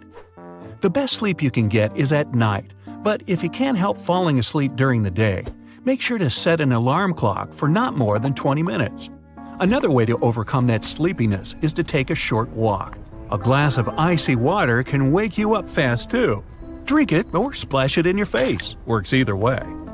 Some people have tried to conquer sleep, to be productive and not miss out on anything. Leonardo da Vinci used the Uberman sleep cycle schedule. He would only sleep for 20 minutes at a time, but do it every 4 hours. He invented so many things and painted so much.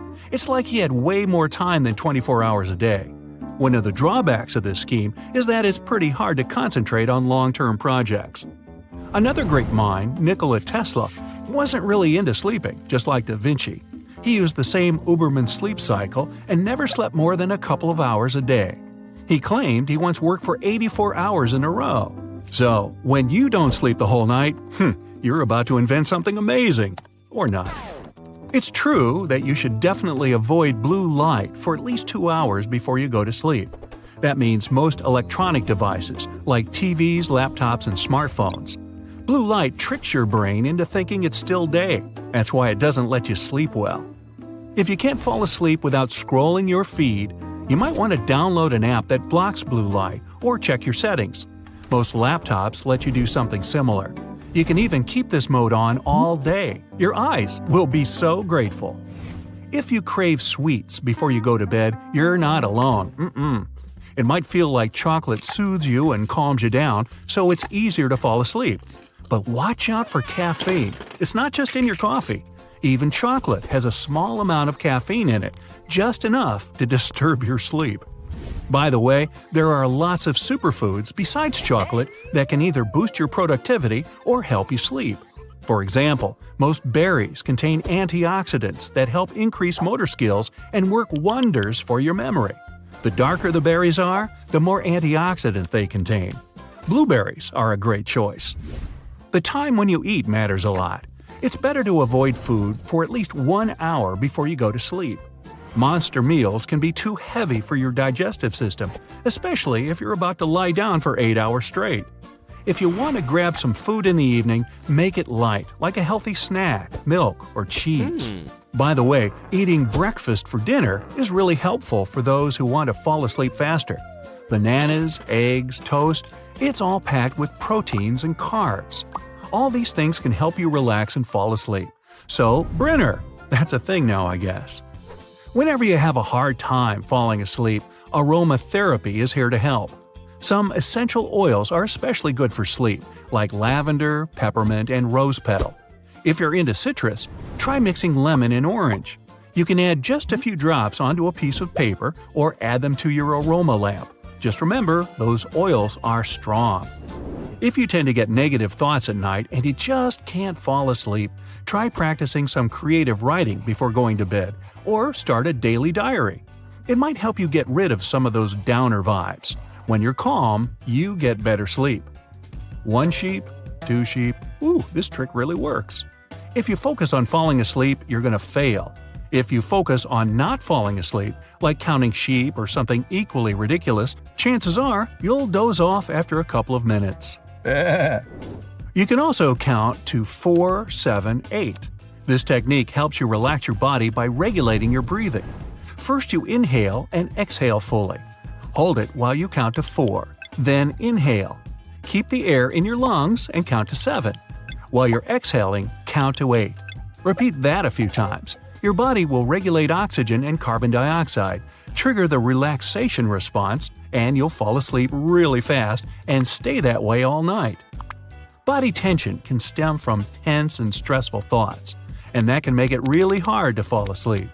To relax, think about something that makes you happy or something you're grateful for before you go to sleep.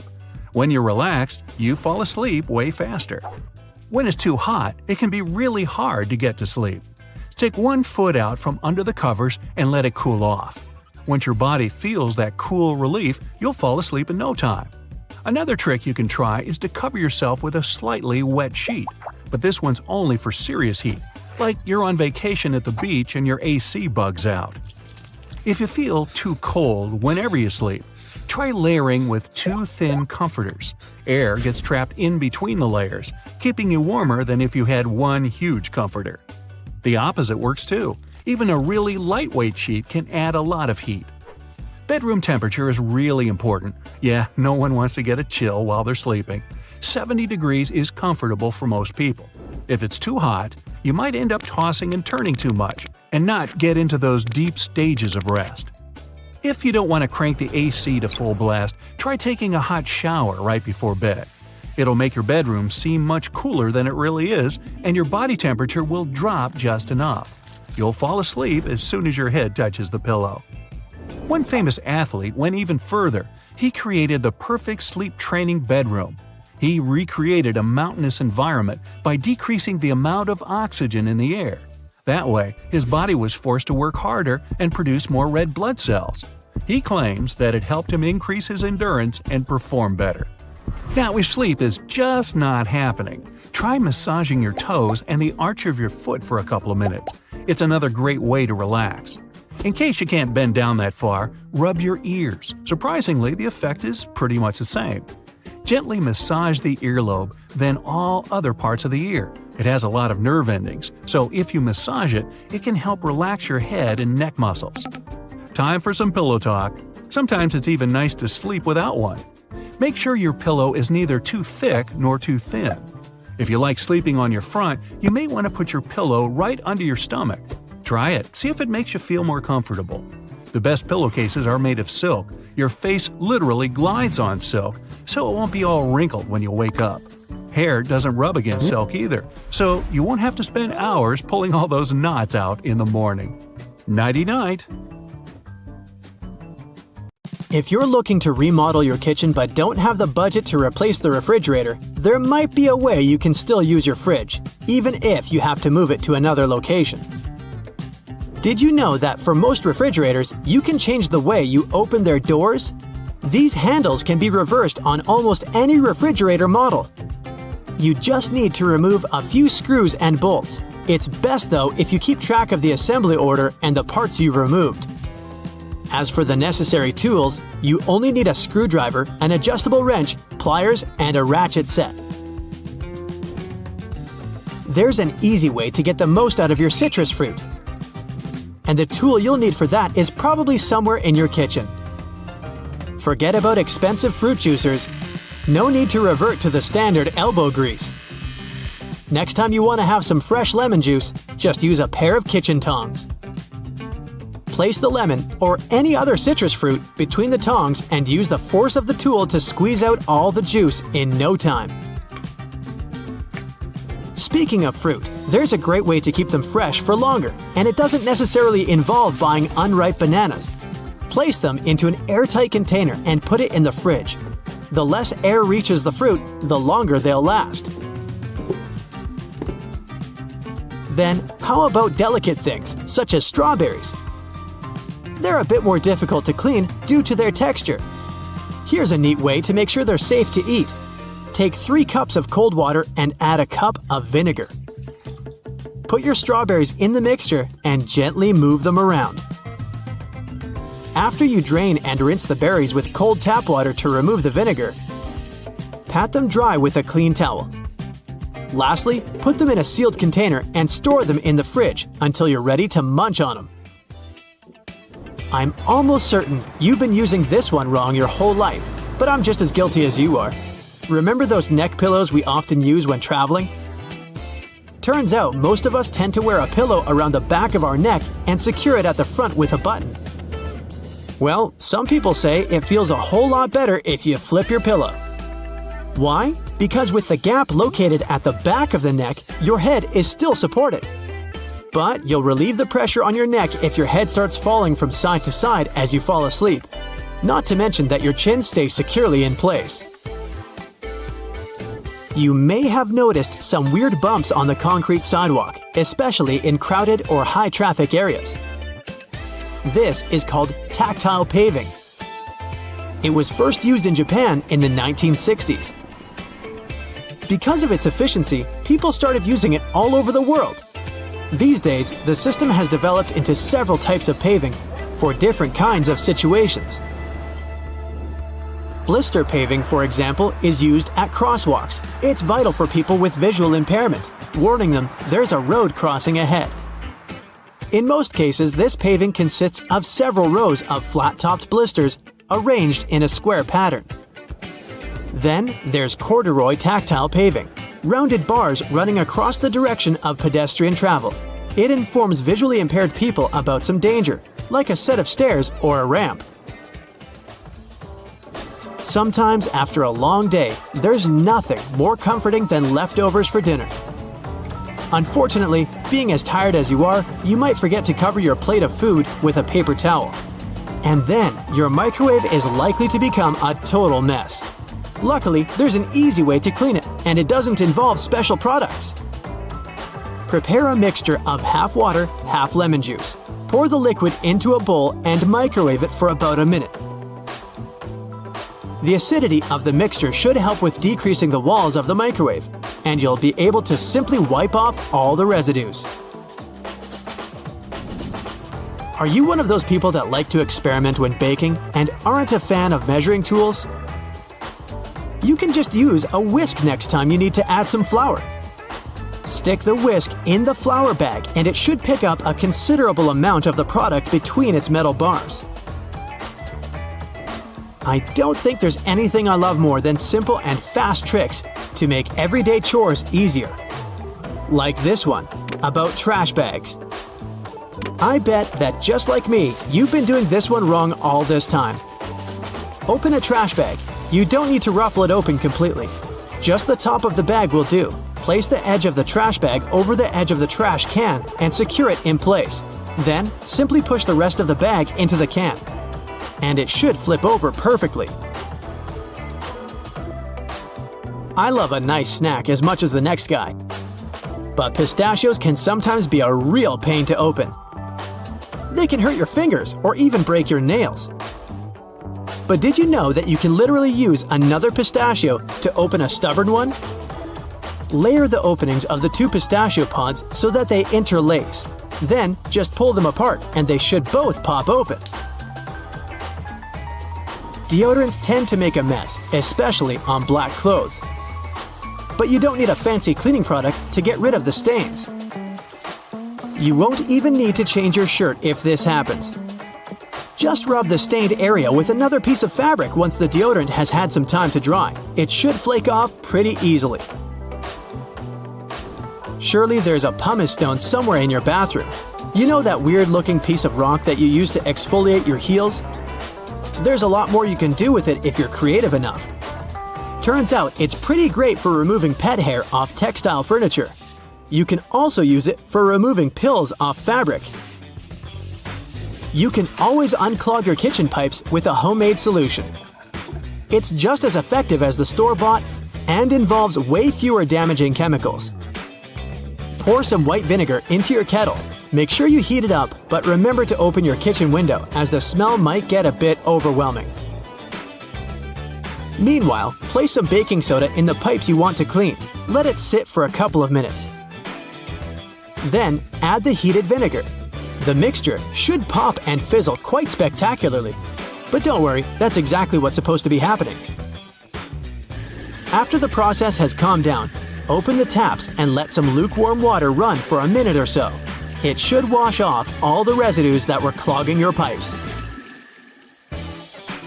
Nice added bonus, take a look at the insides of your kettle. As clean as new. I'll admit, patience is not one of my best features, and I'm not very talented at opening jars either. But getting a rubber band and putting it around the edge of the lid works every time. It gives me a solid, non-slip grip and something to hold on to whenever I stumble upon one of those stubborn jars. But if that doesn't work, I place the jar in hot water.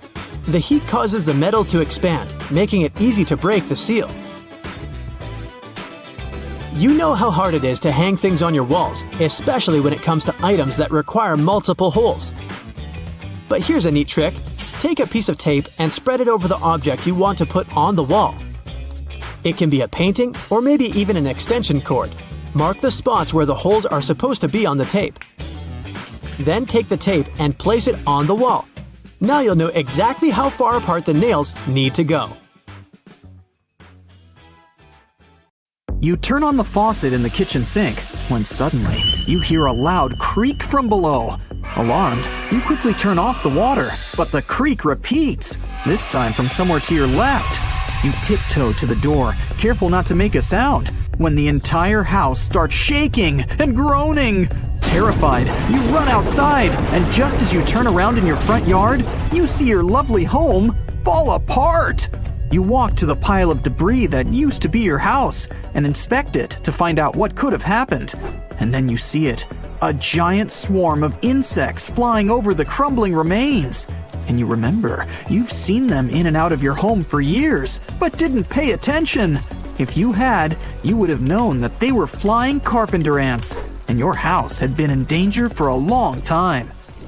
Carpenter ants only fly for a short period of time in late spring or early summer, when the weather conditions are good enough. It's their mating season. At this time, they fly in swarms around the house and are most visible. During the rest of the year, they behave almost like normal ants, hiding inside the holes and nooks of the house. And I say almost because they do one thing that's harmful to you. They basically eat your home from the inside. Carpenter ants, as the name implies, like wood a lot. Moist or rotting wood is their first choice. It's easier to chew through to make their tunnels. But if they encounter a good and sturdy piece of wood, they won't stop either. It'll just hold them for a bit longer. As the tunnel system grows, more ants appear from the eggs their queen lays her entire life. And after a few years, the colony consists of thousands, if not millions, of ants, while your house looks like a piece of cheese, with you none the wiser. When the flying ants appear, it's a sign that the colony has already grown to an enormous size, and your home is in grave danger. Most likely, there's a whole ant palace underneath your house, and within all its wooden parts, from walls to the roof. Just a few years more, and the structural damage will become too much, leading to disaster. So if you see swarms of flying insects inside your home, call pest control immediately. The bullet ant is the largest of all the ant species. Still, despite being the biggest, they grow to no larger than the size of a penny. The bullet ant is most likely to be found in countries such as Nicaragua and Paraguay, deep within the rainforests. It might be small, but it has a big bite. The bite of a bullet ant is up to 30 times more painful than the sting of a wasp or a bee. Locals sometimes refer to the small insect as the 24-hour ant because you'll experience an entire day of discomfort after their bite. Despite the unpleasant feeling, the bite of a bullet ant isn't too dangerous and should heal within a week. These ants have a peculiar habit that might make it easy to avoid their powerful bite. Bullet ants release a strong and disgusting stench to drive away predators. So, if you ever find yourself trekking through the rainforest and smell an intensely unpleasant odor, run. There are just shy of 300 different species of fire ants all across the world. All the species have the same powerful bite. They're tiny insects who travel in large colonies and have a distinct light brown color, almost red. Fire ants are most commonly found in the United States and are attracted to food. They tend to crash a lot of picnics that they're not invited to. Fire ant bites are incredibly itchy, but not very dangerous. Running the bites under some cold water should help to soothe the itchiness, and the bite should go away in a week or so. If you have a more severe reaction than itchiness, make sure to seek urgent advice from your doctor. Now, velvet ants aren't ants at all. They're a kind of wingless wasp that just looks a lot like ants. These bugs don't form large colonies and usually live alone, hiding in tall grass. This behavior has given them another nickname, cow ants, because when a cow is grazing nearby, it might step on a velvet ant and get a painful bite in return. Humans also get bitten sometimes, especially if they walk barefoot. Velvet ants are venomous, but their venom is less potent than that of bees, so it's not really dangerous. Still, the pain from such a bite is serious, and if you want to squash this bug, good luck. They have an unusually tough carapace that protects them from other stinging insects and even birds. Termites are the scare of all things wooden, and of ants too. When ants encroach on their territory, termites go out of their notorious mounds and give back more than they receive. The insects are basically blind, but their heads are equipped with natural spitfire. They spit acid at their foes, driving them away quicker than they got there. Don't even think of getting your fingers in the way of that acidic stream.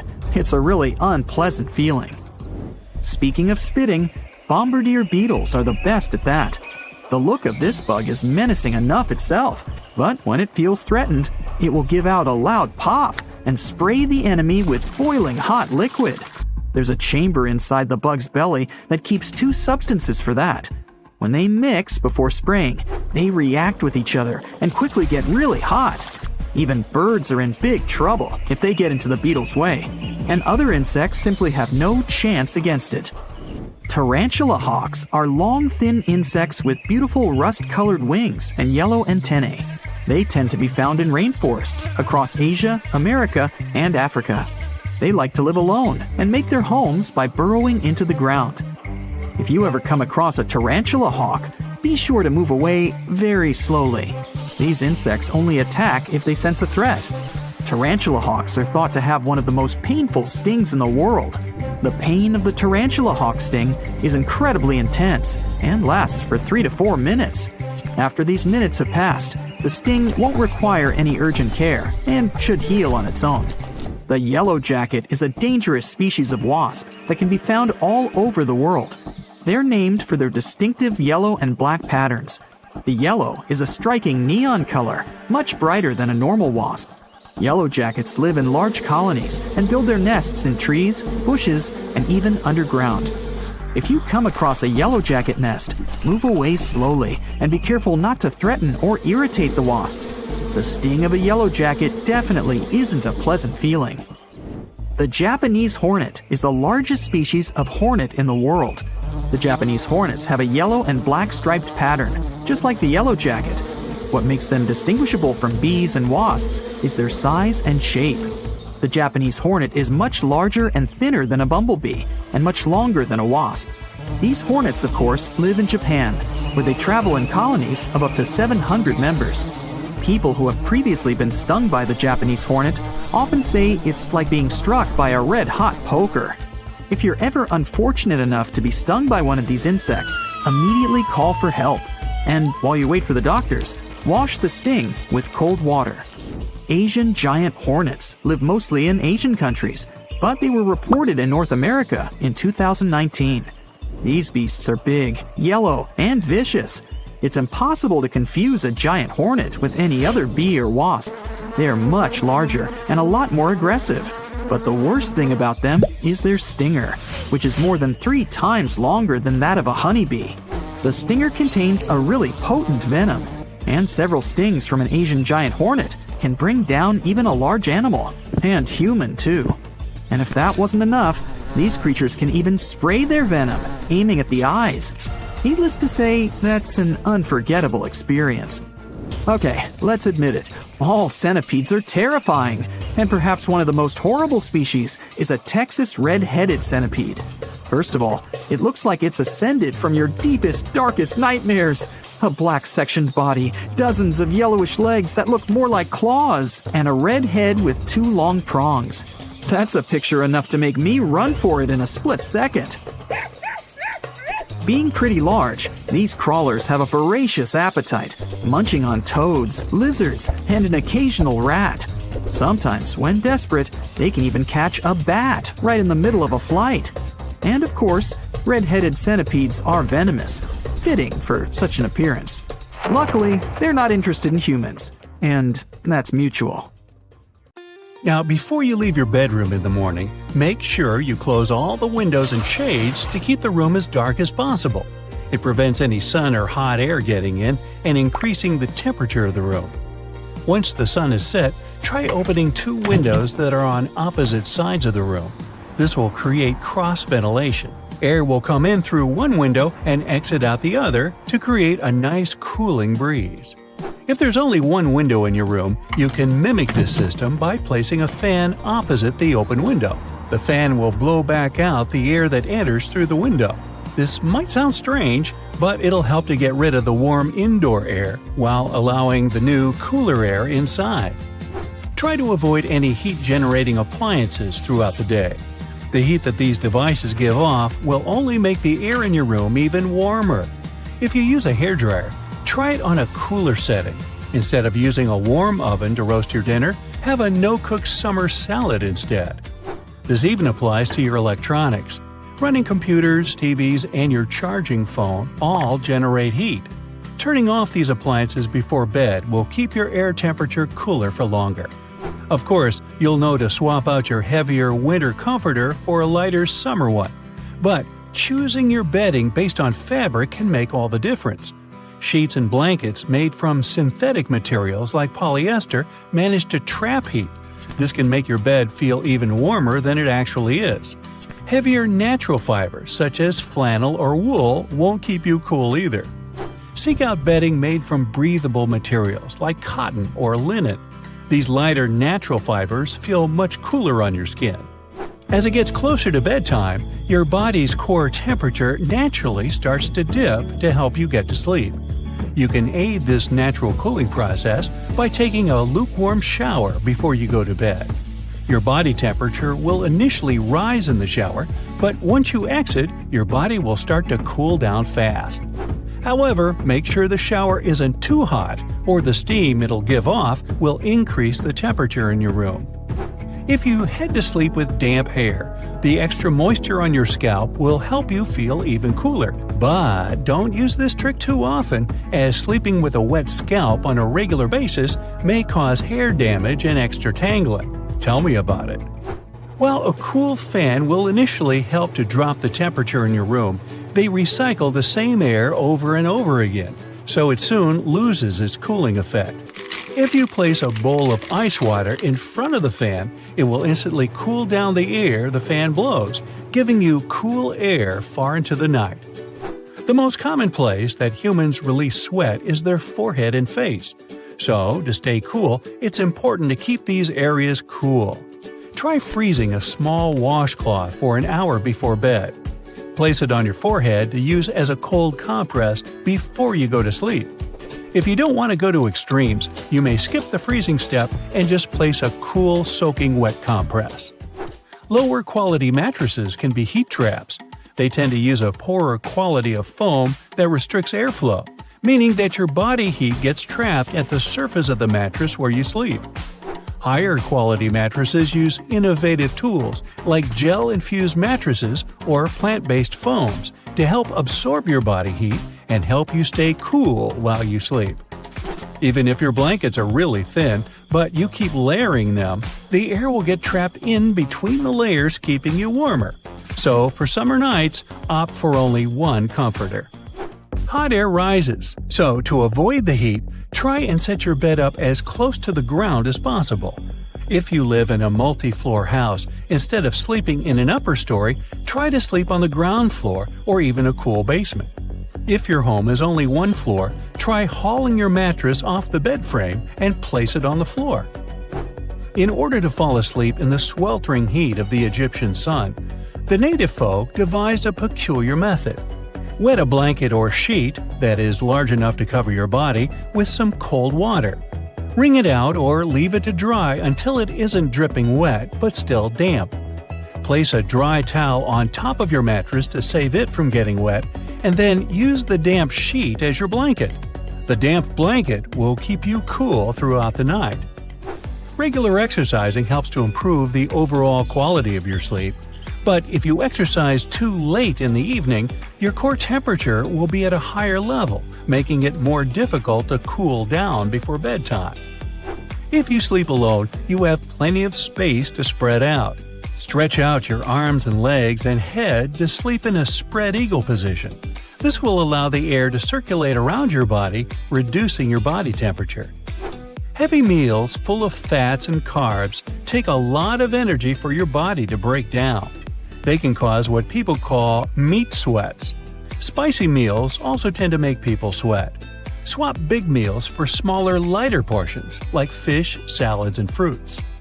Certain foods like popcorn and dark chocolate contain nutrients that help you sleep. Try to avoid eating at least 2 to 3 hours before bed for optimal cool potential. Dehydration causes your body temperature to rise. Your body doesn't have enough fluid to sweat and regulate your core temperature. Make sure to drink a glass of water before bed and keep one handy on your bedside table to stay hydrated throughout the night. Stick your sheets into a plastic bag and then place them in the freezer for 2 to 3 minutes before bed. This won't keep you cool all night, but will give you some instant relief from the heat and humidity when you settle into bed. If freezing your full sheet sounds a bit too intense, why not try and do it with your socks? Wearing cold socks to bed increases the blood flow around the body, which helps lower your core temperature. Hot water bottles aren't just handy for winter. Stick them in the freezer, and then you can have an ice pack that won't leak all over your bed. While a big fluffy pillow is great to lay your head on after a long, hard day, they don't do much for keeping you cool.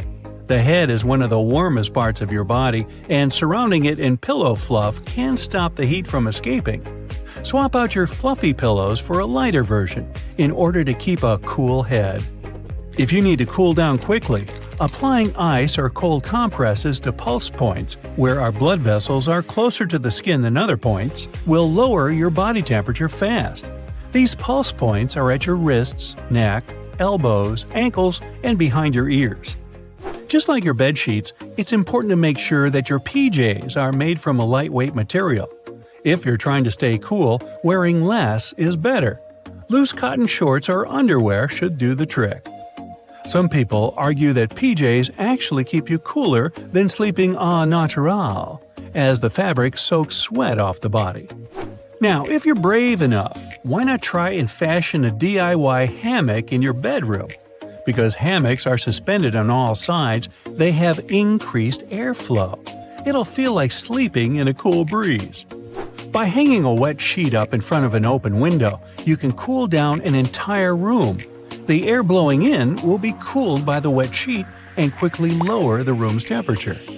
Drinking coffee dehydrates you and elevates cortisol levels, making it difficult to get comfortable enough to fall asleep no matter what the weather is like. Instead of a large macchiato before bed, try a warm cup of herbal tea or glass of milk, which both help with falling asleep.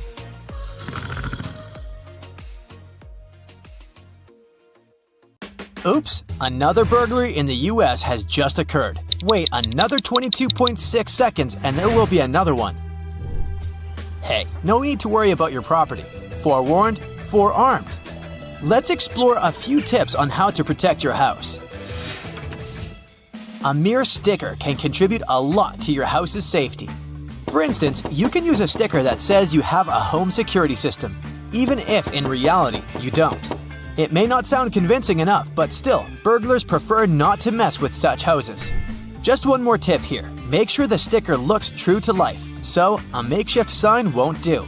It's better to fork out some money and grab a real-looking sticker. Another smart trick is to leave a pair of really large shoes on the porch so that the burglars could clearly see them. It will make them think someone big and dangerous lives there, and they won't fancy meeting them. Right, now let's inspect your door. I hope you don't leave the keys under the doormat. The only things you can leave under the mat are the cookies or chips. This is a fun way to see if someone was visiting you while you were away. However, the trick doesn't give you a 100% guarantee. It might be a mailman, a delivery guy who got the wrong door, or even a random dog hanging around your porch. Yeah, cookies feel better in your stomach, not under the doormat. Okay, you're back home from work. It was a tough day and you're tired. You leave the keys in the keyhole and completely forget about it. Right, the main thing is that you've locked the door and the keys are inside. But who said there is no burglar in the bushes targeting your house? Technically, it might be impossible to insert a dupe and get in if there's a key in the keyhole. But these guys are well equipped and have a whole assortment of hooks to lure the key out. You know what happens next? They can seep into your house as silently as ninjas and grab all your valuables while you're peacefully sleeping. A lock that can only be closed from the inside and can't be opened from the outside seems like a good solution.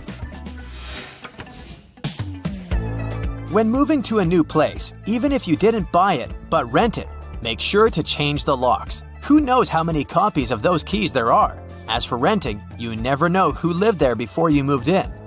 Also, if for some reason you accidentally left your keys in the front door for some time, the best thing to do is to change the lock. Yeah, probably nothing bad will happen, but still, it's better to play it safe. Plus, not only should you stop leaving the keys in the door, but you also shouldn't leave them on display.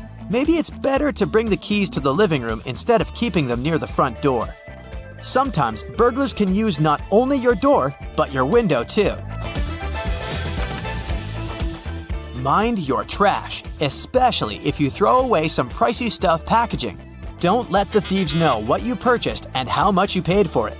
Also, your trash may contain some essential information about your personal data, credit card details, and so much more. Keep an eye on your mailbox. Make sure you have a lock on it. Thing is, burglars may be quite interested in your mail contents, so the secret is simple. Keep the mailbox locked and make sure you shred any personal data-related papers. Now let's inspect your front lawn. Hey, I can see something compromising. I'm talking about these large bushes. Yeah, I know you don't have time to trim them. The larger they get, the more space there is for the burglars to hide. Plus, if someone sees untrimmed shrubs and trees in the front yard, they might think nobody's home. You see the point, right? Okay, let's say you ignored all the previous tips and burglars broke into your house. The most interesting thing for them is surely cash. If you don't have any cash at home, you can skip this tip. But if you have valuables, get creative. Cash can be stuffed into a plastic bag and hidden in a large container with some leftovers. Also, you can place that plastic bag into an old detergent bottle you keep in the storeroom or the kitchen. Burglars aren't likely to look for your stash there. A couple of don'ts here. Hiding cash or jewels in a prescription pills container isn't that smart. And yeah, a freezer isn't the best option either. Many burglars like to check it in the first place. Time to see if you keep your keys right. If you keep your car and house keys together, you might want to reconsider it. First off, imagine you lose them and burglars somehow know where you live. Not only will they grab what they want, but they'll also have a vehicle to transport all your hard-earned belongings. Keep an eye on your garage keys, especially if it's possible to sneak into your house through your garage. Even if it isn't, who said there are no valuables in the garage? However, there are no limits whatsoever for burglars. They can sneak into houses even through small windows. The reason why they prefer doors is that it's the safest way, while squeezing through the window can get scratches, and it's not that they don't want to spoil their looks. The thing is, if they leave their DNA, they can be traced. However, crooks are careful about not leaving their traces. For instance, a report from England claims only about 3% of burglars leave forensic evidence. To protect yourself at night, there are several options. Number 1, insert a large paperclip or a bobby pin inside the keyhole. You can use a spare pair of keys if you have them. This way, you'll make it extremely hard, if not impossible, for the burglars to use the key dupes. Number 2, barricading is an option. It can be a heavy chair, a bookshelf, you name it. I mean, why not if it makes you feel safe? If your door opens outwardly, a jammer could do a great job for you. A chair can be super handy. Secure it under the doorknob. It's not the most powerful security system, but at least it does its job. Binding the doorknobs or handles together can be an option too. A dummy security camera can protect you during the day and night. Again, burglars are not as fearless as they may seem.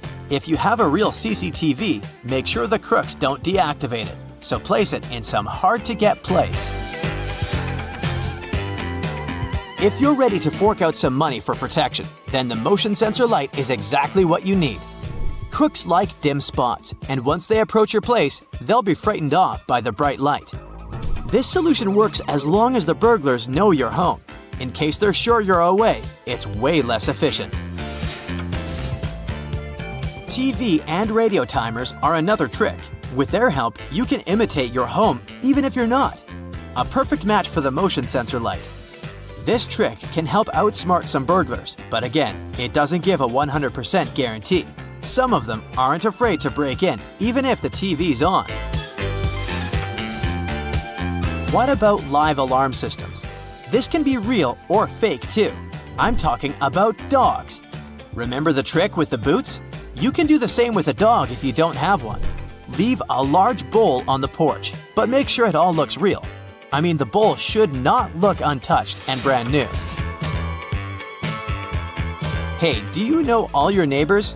If not, it's high time you baked some cookies and visited them to know them better. First, the crooks don't really like to operate in areas where few people know each other and care for each other. This way, their chances of being spotted and reported are extremely high. So, a sort of neighborhood watch is a perfect way to protect your house. And who knows, find new friends. 228,000 hours, 9,940 days, 26 years of your life. That's enough to watch around 150,000 movies or sail around the world 7 times. And it's a healthy average amount of sleep you should get in your lifetime. It sounds like a lot, but in fact, the world population is now generally getting less sleep than ever before. Sleeping less has to do with how when we go to bed aligns with our circadian rhythms. It affects how long you can sleep, no matter how tired you are. How easily you fall asleep is partially genetic, but then again, our genes haven't changed a lot over the past century. It also has to do with your melatonin levels. When your system doesn't produce enough of it, your brain has trouble sending you to sleep. The main reason we're getting less sleep now is our sleep hygiene. It's all about the good old healthy habits. When you eat healthy regular meals, work out, and set the right sleep patterns, you can even beat some bad genetics in that way. When you do the opposite, even the best of genetics won't help you sleep-wise. One thing that now affects our sleep hygiene and has gotten way more pervasive during the 21st century is light. Humans have evolved to be super sensitive to the smallest changes in light around them. You have special receptors in your eyes that respond to those changes and regulate your circadian rhythms. They send data to the brain and regulate your internal clock. This internal clock is set to help your body get ready for the coming hours and days by analyzing the amount of light. Now, the artificial light all around you and shortwave light from your gadgets confuse your natural prediction system a lot. Scientists have found it can shift your internal clock by 5 or 6 time zones. As a result, your brain gets the signal to stay alert instead of falling asleep. Running low on sleep makes most of us pretty cranky the next day. But that would be the least of all evils. Next thing you know, you have trouble focusing on things and recalling details. Your brain just doesn't get enough time to properly process and store your memories for later. It also needs the right amount of time to process your emotions, recognize them, and react the proper way. When you deprive it of that time, negative emotions take over positive ones. Giving yourself enough time to rest is a contribution to your heart health and overall balance. It's also an investment in your athletic success. Not all sports are about quick bursts of energy, but you do need energy and motivation and enough time for muscle repair, even for endurance sports like running, swimming, or biking. And if that's still not enough to convince you that sleep is all you need, doing it for 8 hours helps you get rid of around 300 calories on its own. The number differs from person to person, and the more you weigh, the larger it is. All that energy goes on fueling your essential functions, such as breathing, circulation, temperature regulation, and cellular growth and repair. When you don't get enough sleep, your body needs more energy. Since it can't get it from snoozing, it'll make you get it from food. Your hormonal levels get messed up, and your body starts producing more hunger hormone and less fullness hormone.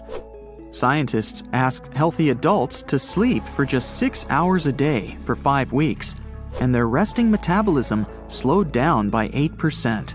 No fun, right? Let's see what you can do about it. It takes your body around 90 to 110 minutes to to pass through all stages of sleep and restore itself completely. That's one sleep cycle. It starts with stage 1 of non-REM sleep. REM here stands for rapid eye movement. Everything slows down, including your eye and muscle movement. If someone wakes you up at this stage, you won't feel like you've had any sleep at all. It's normal to feel like you're falling and then have a sudden muscle contraction at this stage. Then, at stage 2 of non-REM sleep, your eye movement stops and your heart rate and temperature go down. Your muscles partially contract and then relax, again and again. Stage 3 of non-REM sleep is deep sleep. Your brain produces slow waves. Your eyes and muscles aren't moving. It's not easy to wake you up.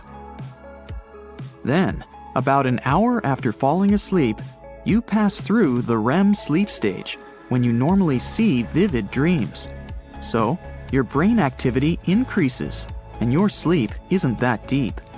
Your major muscles, like the ones in your arms and legs, can't move. REM periods start out lasting 10 minutes and then get longer and longer. Then, the cycle starts over at stage 1 of non-REM sleep.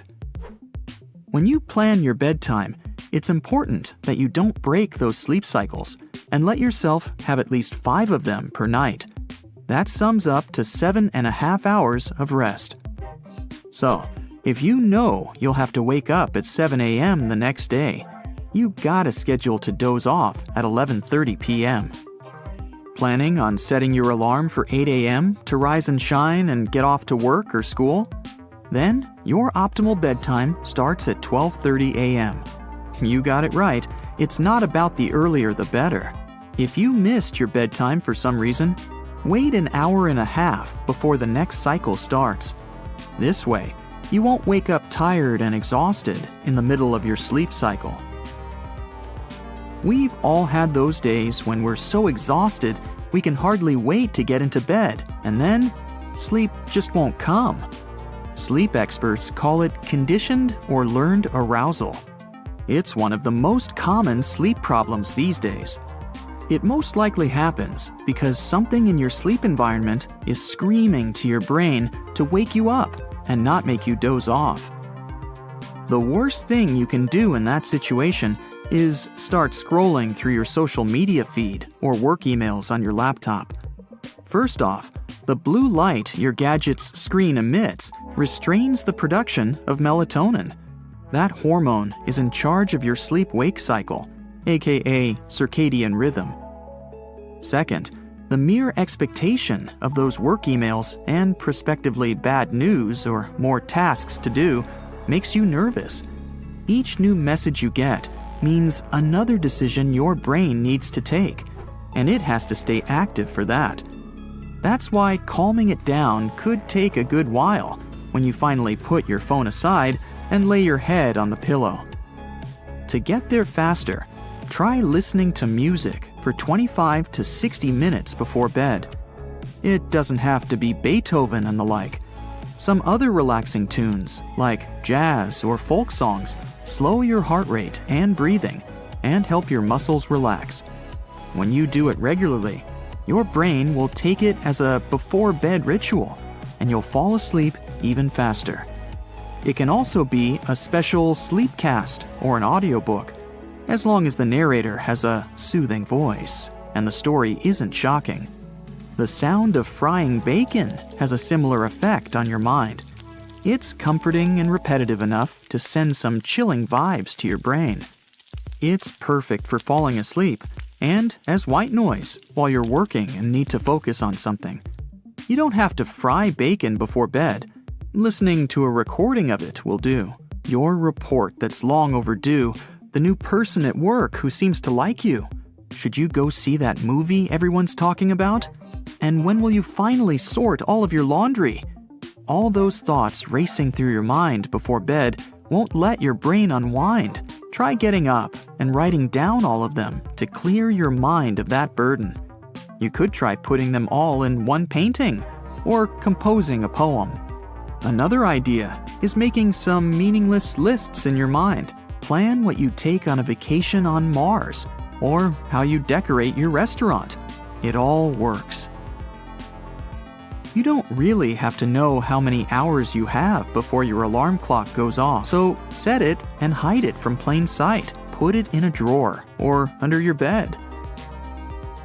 Every time you look at it, your brain sees it as a wake prompt. You quickly get used to this process and might wake up at night just for that. You can also try tricking your mind and stop trying to get asleep at all. You've probably noticed how much easier it is to doze off on your couch than it is even in the most comfortable of beds.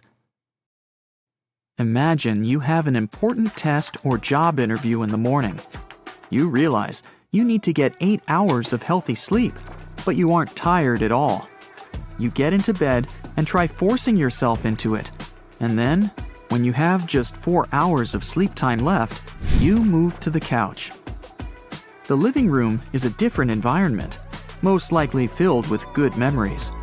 Most importantly, your brain doesn't associate it with you forcing yourself to fall asleep.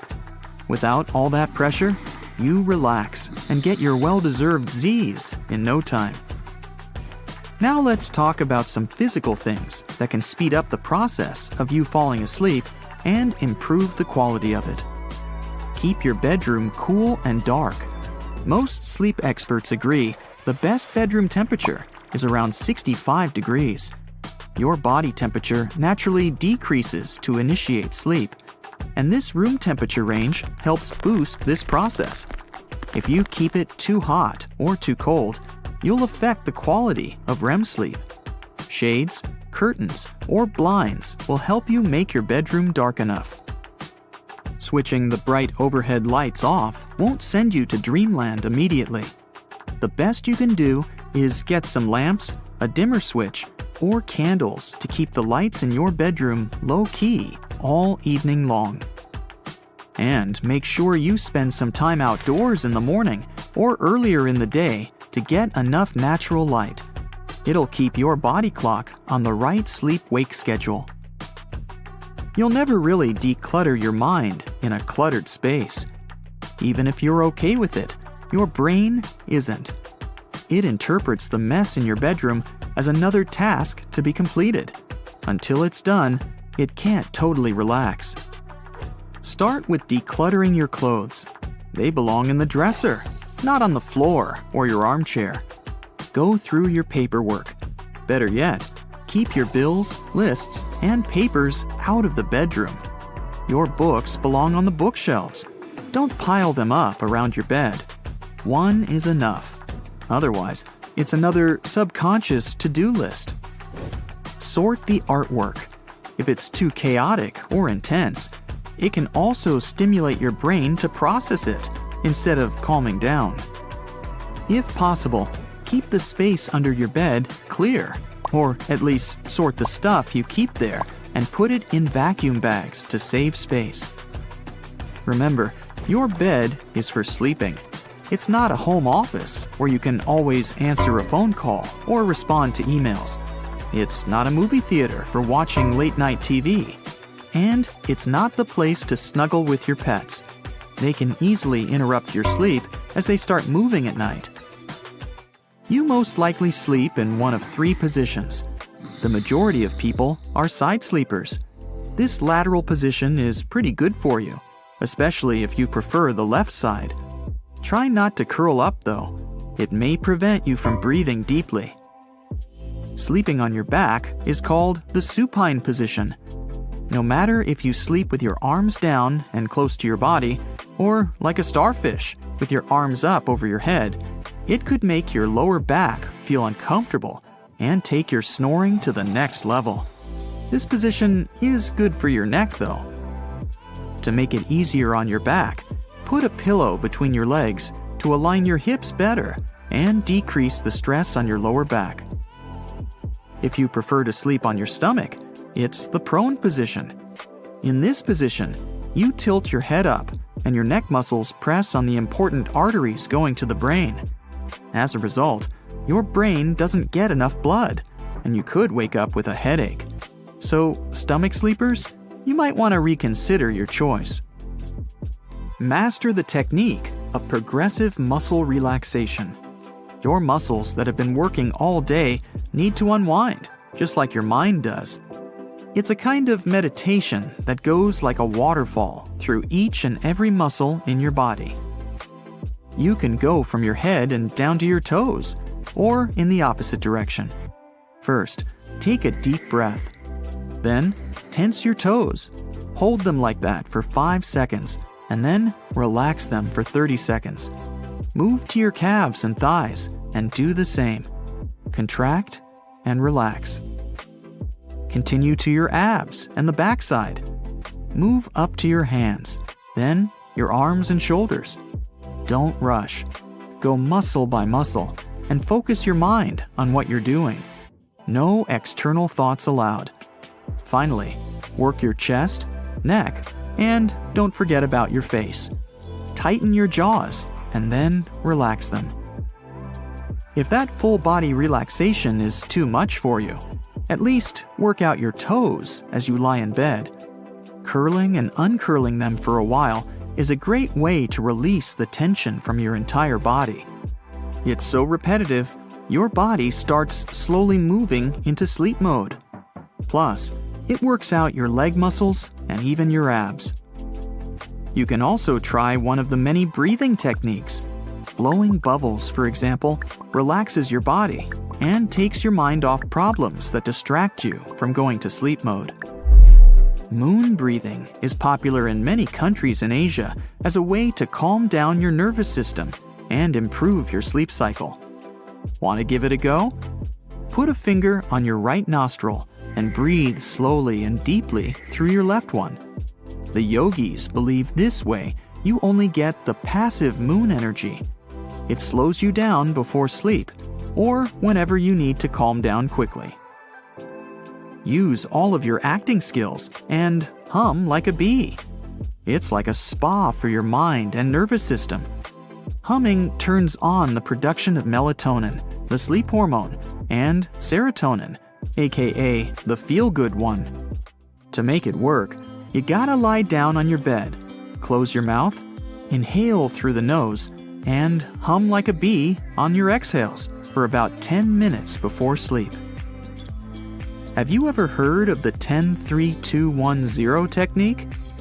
The idea is to stop taking caffeine in any form 10 hours before bed.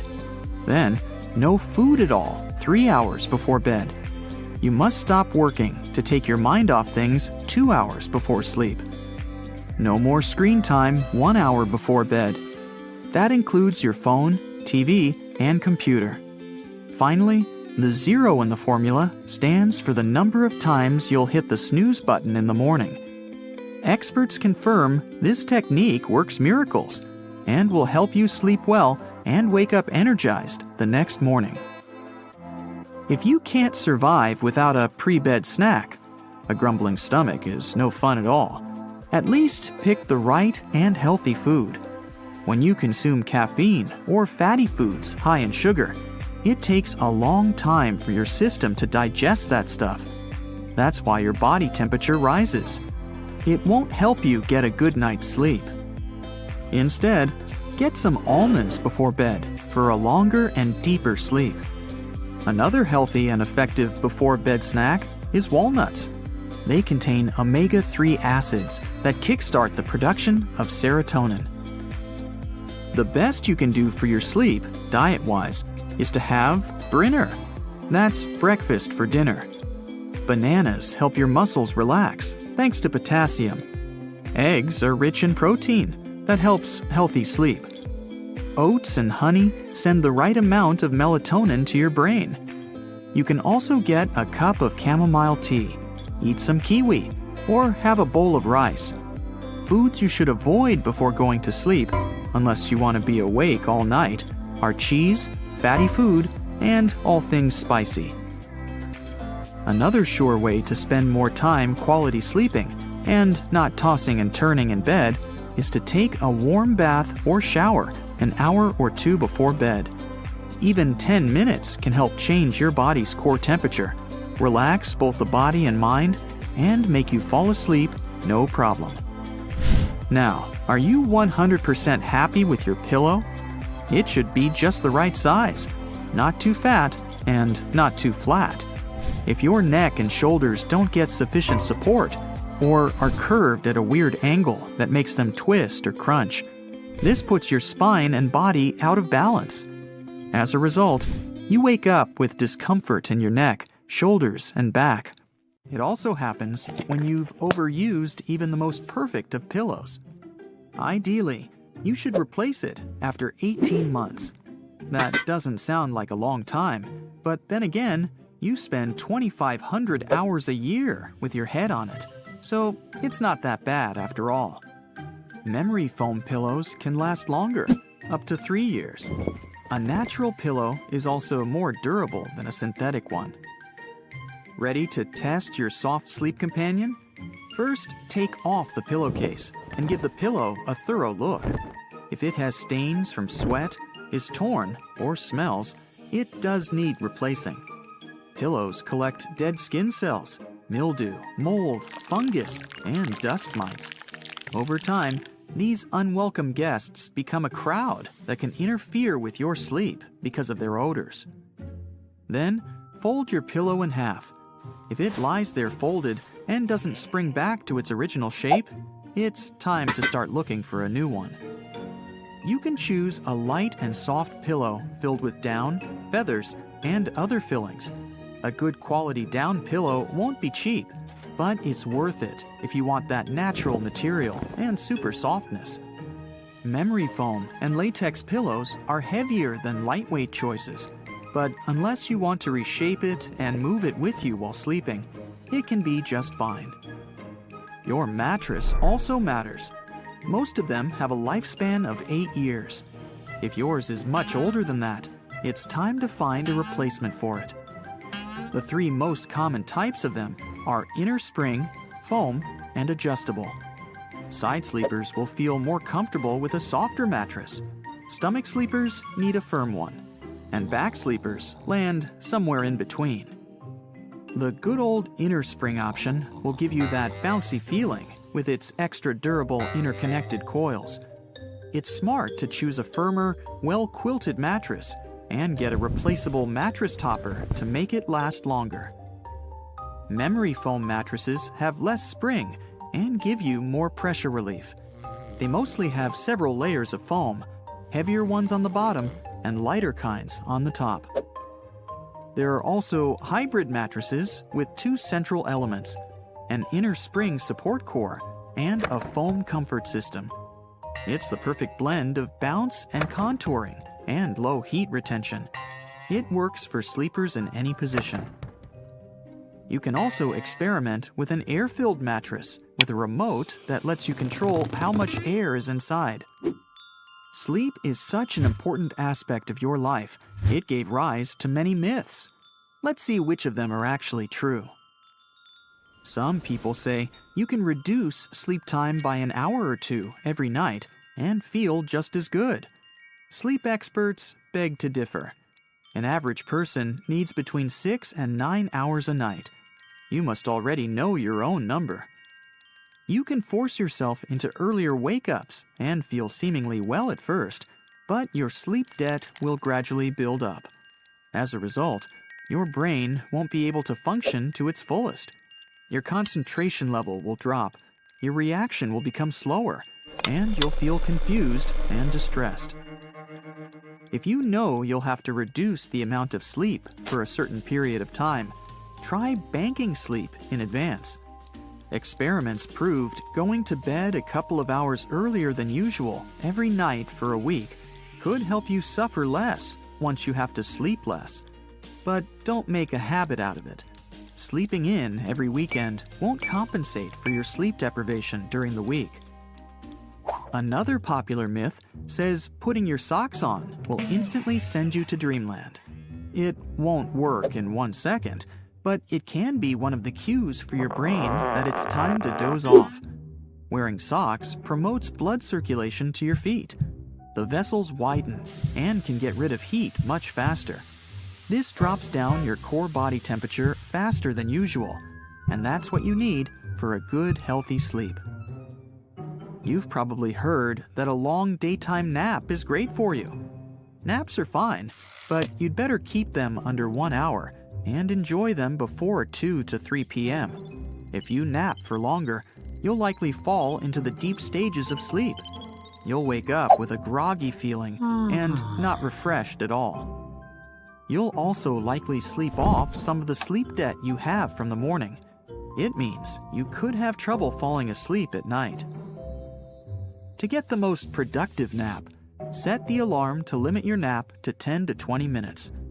Nap around the halfway point between your wake-up time and the time you want to go to bed. Find a dark, cool, and quiet place. Don't think about your work tasks or problems. Focus on what you're going to get from this nap. Do you believe the popular opinion that it's better to be an early bird than a night owl? In fact, both can do pretty well in life.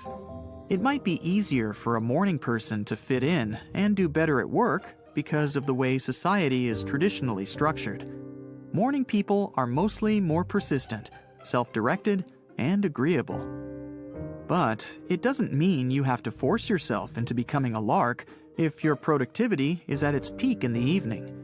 You'll feel better if you stay true to your natural preferences. When night owls wake up early, they're still producing melatonin. If you disrupt that process, you'll be doing yourself more bad than good. Your internal clock is mainly biological.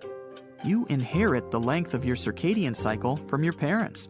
For night owls, it normally runs longer, and trying to change that is going against your own nature and genetics. The guy you once met at the grocery store, a friendly lady who used to serve you coffee on your way to the office. Another sleep myth says that in your dreams, you can only see faces that you have already seen in real life. This sounds a lot like the truth, but there's no way to prove it 100% right or wrong. First, your dreams aren't normally vivid enough to detect and memorize the facial or body features of people you see there. Second, they're all super fleeting. Your dreams start fading away the second you wake up, and your mind starts filling in the gaps in case you want to remember those dreams. So it's likely to rewrite the missing data with something or someone you've seen before. Finally, your brain processes the faces of people you see even if you don't pay any attention to them. So it's impossible to tell who's just a plot of your imagination and who's real. Many people are sure those who can't wake up without an alarm clock just aren't getting enough sleep. In reality, this has to do with your REM cycle. If you wake up in the middle of it, you'll likely feel tired, even if you've slept the recommended amount of hours for your age. If you don't feel like doing all the sleep cycle math yourself, get an alarm app that monitors your sleep cycles and will wake you up just at the right time. Have you ever rubbed the on-me-on spot trying to hit the sack faster? That little spot is between your earlobe and the hairline that comes up the back of your neck. Videos of people rubbing it with their thumb or forefinger have gone viral.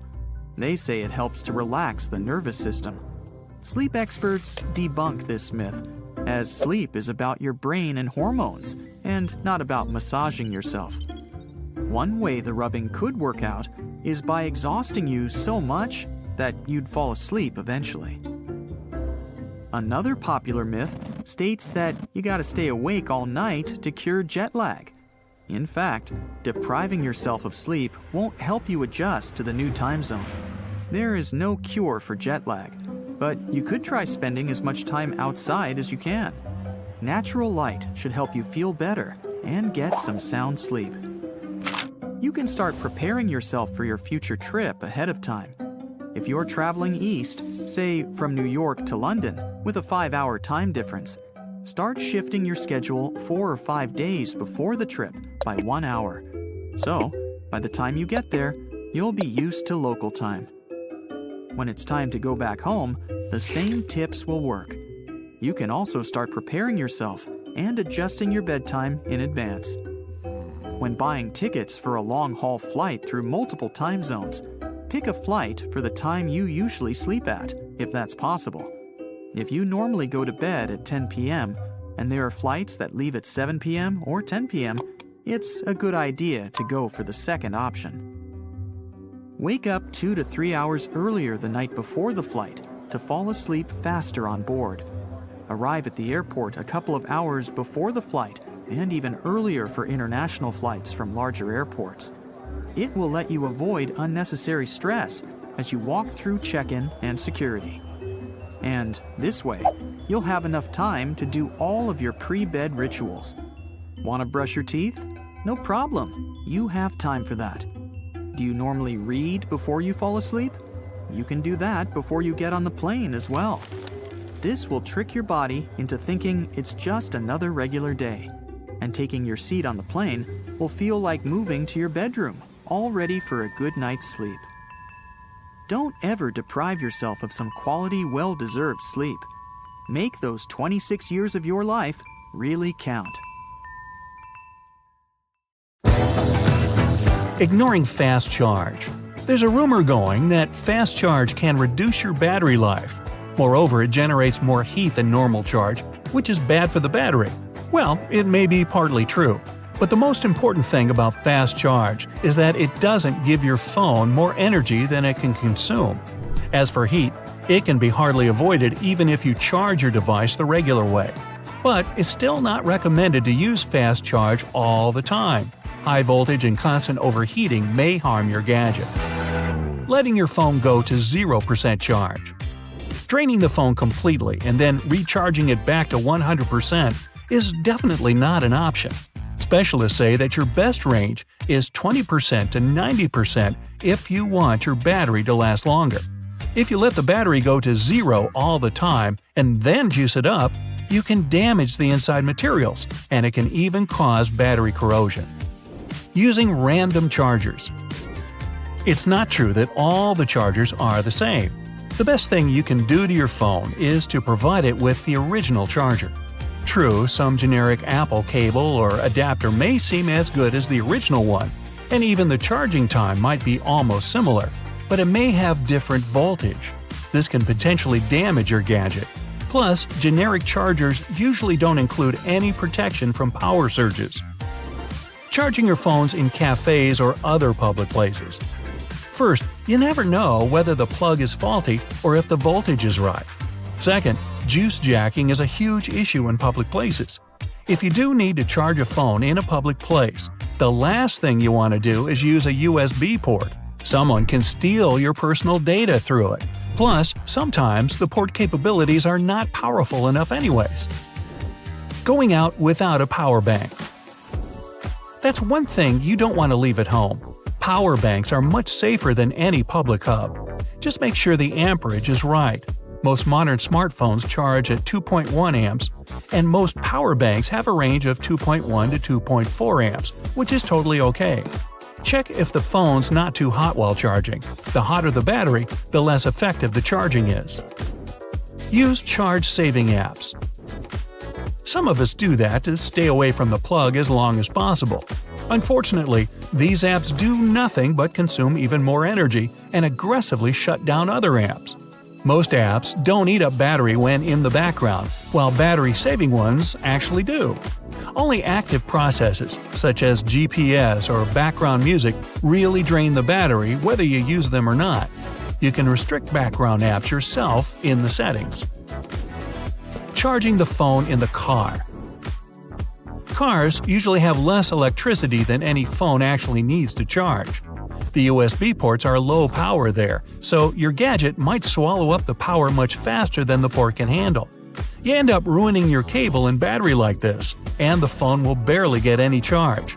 A rental car is even worse in this regard, since you never know who used that port before you jumped in. Same goes for train stations and even trains themselves. Here, the issue of data stealing I talked about earlier also applies. Charging the phone overnight.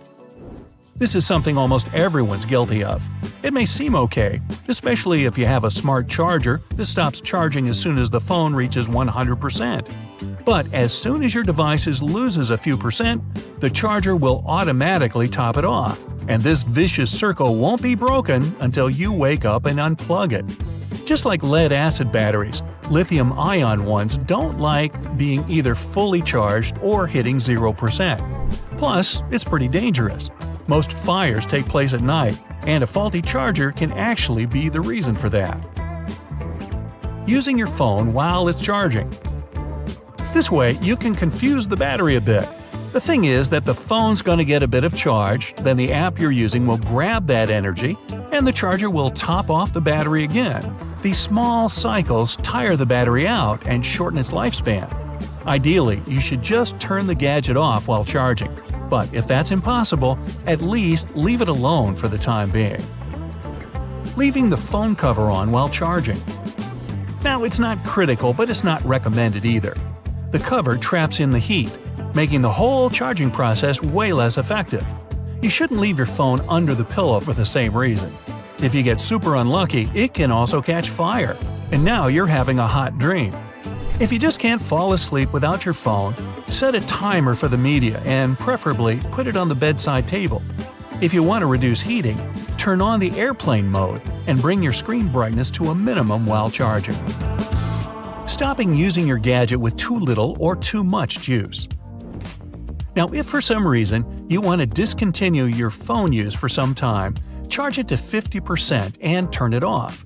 This percentage is said to be the healthiest for a lithium-ion battery.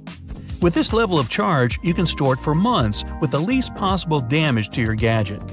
Don't forget to turn it on every once in a while and top off the battery. Not saving the charge correctly. If you don't lock your phone when it's not in use, it may eat up too much of your battery. Phones usually have default screen lock time set to about 2 minutes, and sometimes it's a bit too much. Setting it to 1 minute or even 30 seconds could make your battery last longer. Setting a dark theme also helps save the charge too. Another tip is to avoid using mobile data, especially if the connection is poor. The gadget's going to waste its charge on trying to find a network. Temperatures are important too. Don't expose the phone to direct sun rays because overheating eats up the charge. If there's no obvious reason why the phone drains so fast, you should probably pay attention to cybersecurity. It could be a sign that someone's spying on you with special apps. Using the charger during a thunderstorm. Even though electrical appliances are designed for your safety, still there's a chance of fire. If you really need to charge, opt for a power bank. Lightning can fry your phone when it's plugged in. Anything you plug into a socket in the US is designed for a maximum of 169 volts. Lightning, on the other hand, can reach up to 1 billion volts. That would be more. It's also recommended to unplug all the electronic devices during the thunderstorm. And yeah, talking even on the landline is something you should avoid. Charging your phone with a laptop. The problem with this way of charging is about current differences. The phone may ask for less current not to damage the computer system. A low current charge also damages the battery, and over time, it loses its capability of holding the charge for relatively long time periods. One more problem is that connecting your phone to a laptop, you always risk to get some viruses, even if you don't exchange any files with the laptop. Data lines in the computer are something that makes the whole charging process difficult. It all slows things down. USB 3.0 ports are doing better, but they're not perfect either. Chargers don't have those lines. If the phone just won't charge, there might be multiple reasons for it: a faulty cable, low current power source, or even a broken USB port. The most common problem is a damaged cable. They have to endure a lot since we constantly wrap, fold, and drag them. Try different cables to see if the problem was about that. If the cable just won't work, try cleaning the cable jack. Sometimes, some random lint just won't let you charge the phone. But anyway, if it's corrosion, this trick is useless. Okay guys, listen up. Jeans seem to be suitable for almost any occasion. They should be slightly wider in the thigh, but always get narrower in your ankles. As for the color, go for darker shades. They're cool all year round. Ripped jeans, jeans with patches, and those with too much washing can be cool for a relaxed day off, and if you already have a pair of nice classic ones. Jeans can also make you look taller. First, they shouldn't be too long or they're going to drag behind and gather all the dust and dirt. Plus, if the jean legs are too long, they'll make your legs appear shorter. Make sure they're always slightly above your ankle. No need to cut them though. A pinroll is a nice way out. Fold the leg to the side and make the first roll holding the fold. Adjust to the desired height and voila! The pinroll is great if you want to show off the shoes. Match the jeans with heavy boots to rock this look. Socks are important, especially if the shoes are exposed. Yeah, those socks with smiley burgers look hilarious, but if you need to look really neat, opt for solid colors. The rule is simple. The sock's color should suit that of the shoes. For example, black shoes and white socks are a total mm-mm. Your ideal t-shirt should be a bit loose. The neck matters too. It shouldn't match the shape of your chin. For example, if you've got a pointy chin and a defined jawline, the V-neck isn't the best choice. It's going to literally repeat the shape of your face, and your chin will appear even more pointy. Hey, you don't want that Wicked Witch of the West look. Remember, V-neck looks better with a square or round chin, while crew neck is better for a pointy chin. Okay, if you're quite tall and want to balance the proportions, try wearing different patterns for top and bottom.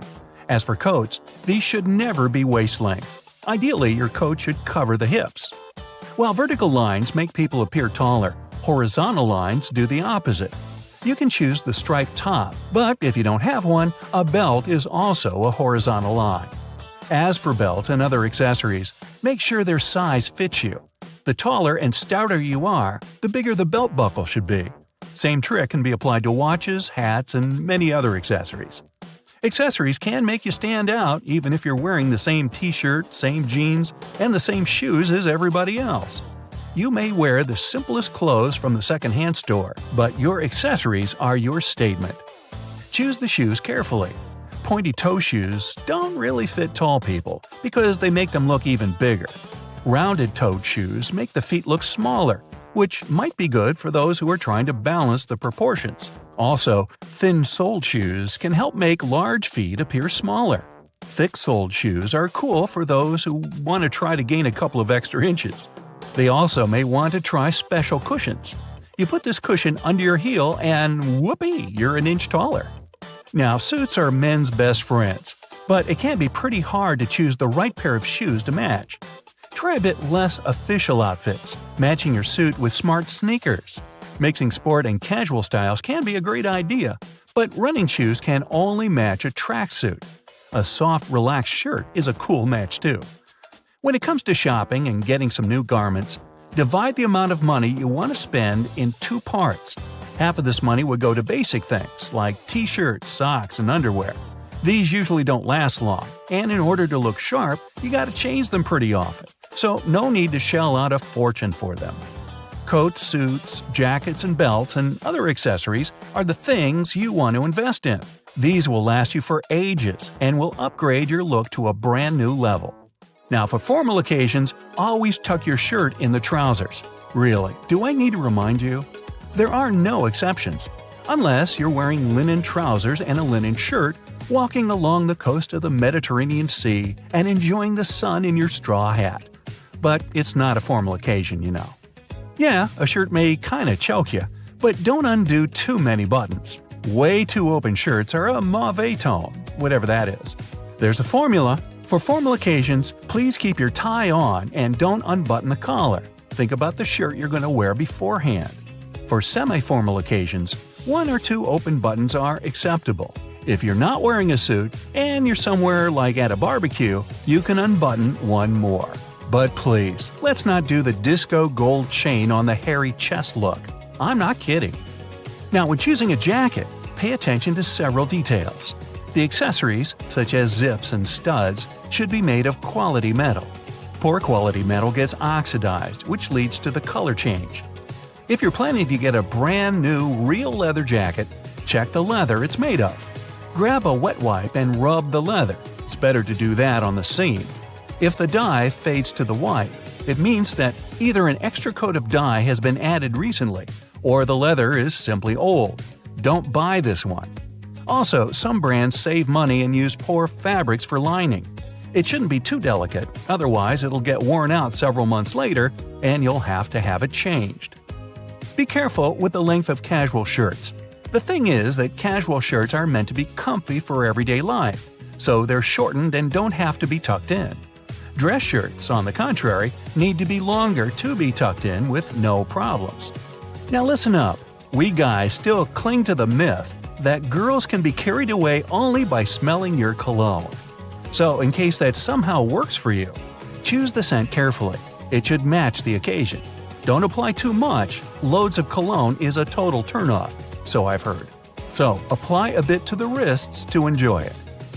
Master 2 or 3 hairstyles that you can really rock. You can have a flawless outfit, but the wrong hairstyle can make it just look sad. For a denim jacket, opt for a messy hairstyle. A bit of gel or matte hair clay will hold the strands in place. Sleek hair looks fabulous with a leather jacket if you want to rock a baddie look. And you don't have to mind if your hair grows. Don't be afraid to stand out. Some people wear total black all the time. Others wear logos. Some prefer preppy kid style. All of these styles look great separately, but by mixing some of them together, you can get the best from each style. If you struggle with the shoelaces that get untied all the time, there's a trick for you. First, you go over just as usual, then you want to make a bow. Instead of going over, go underneath and pull it through. You'll get your laces right across the top of the shoe. The laces won't get loose when you walk, they'll only get tighter. Yeah, we all love well-ironed nice clothes, but if you're off to vacay and apparently there's no iron, try this hack. Put the clothes you want to be ironed on a hanger, hang them somewhere in the bathroom, and go take a shower. While you're in the shower, the hot steam will flatten out those wrinkles. Can't be compared to an actual iron, but it's better than nothing. And again, take it easy on the cologne, will you? The snooze button seems like a remedy for a bad morning, allowing you to give yourself some time to nestle up in your cozy bed for a couple of minutes. Don't get into that trap. This trick only makes you groggier and grumpier. The snooze button makes your body believe you're going to sleep some more, so it obviously enters another sleep cycle. This way, it starts releasing sleep hormones that won't make you feel any peppier. If you get out of your bed right after the alarm goes off, your doziness won't last over 30 minutes. Instead, getting up after even a short lie-in gets you 4 hours of sleepiness. Not a fresh start. To make this groggy morning even worse, check your phone while enjoying those fake 10 minutes of a snooze. Don't lie to yourself that you do it just to keep abreast of the latest news. You must be checking social media instead. Scientists say this habit increases stress and anxiety. Plus, tons of notifications might make you feel like you missed out on some important things yesterday, which subconsciously makes you feel bad and doesn't add to your productivity. A shower instead can work wonders for those who struggle through mornings. But taking a shower every single day can be bad too. An everyday shower didn't appear long ago. With the rise of built-in showers of the 20th century, people took the privilege of lathering their bodies with soap. A daily shower with aggressive soaps washes down the drain all the body oils that keep harmful bacteria away. Many dermatologists say 2 or 3 showers a week are enough for our bodies to stay sanitary and healthy. Bonus advice: 3 minutes are enough. No need to spend half an hour under a cascade of steaming water. Off to something you gotta do at least twice a day. If you brush your teeth after breakfast, sorry, you're doing it wrong. The thing is, nasty bacteria gather in your mouth overnight, and if you have breakfast before you brush your teeth, you share all those morning sugars and carbs with them. When they thrive, your teeth aren't happy. If you just can't resist the temptation to grab a cup of coffee right after you wake up, wait 20 to 30 minutes after you've finished. Many foods and drinks weaken the surface of our teeth, and brushing can make it even worse. It's best to brush your teeth first, and then enjoy whatever you enjoy for breakfast. No need to brush them again after you finish the meal. Just rinse your mouth with water. Coffee before 9 a.m. is a no-go.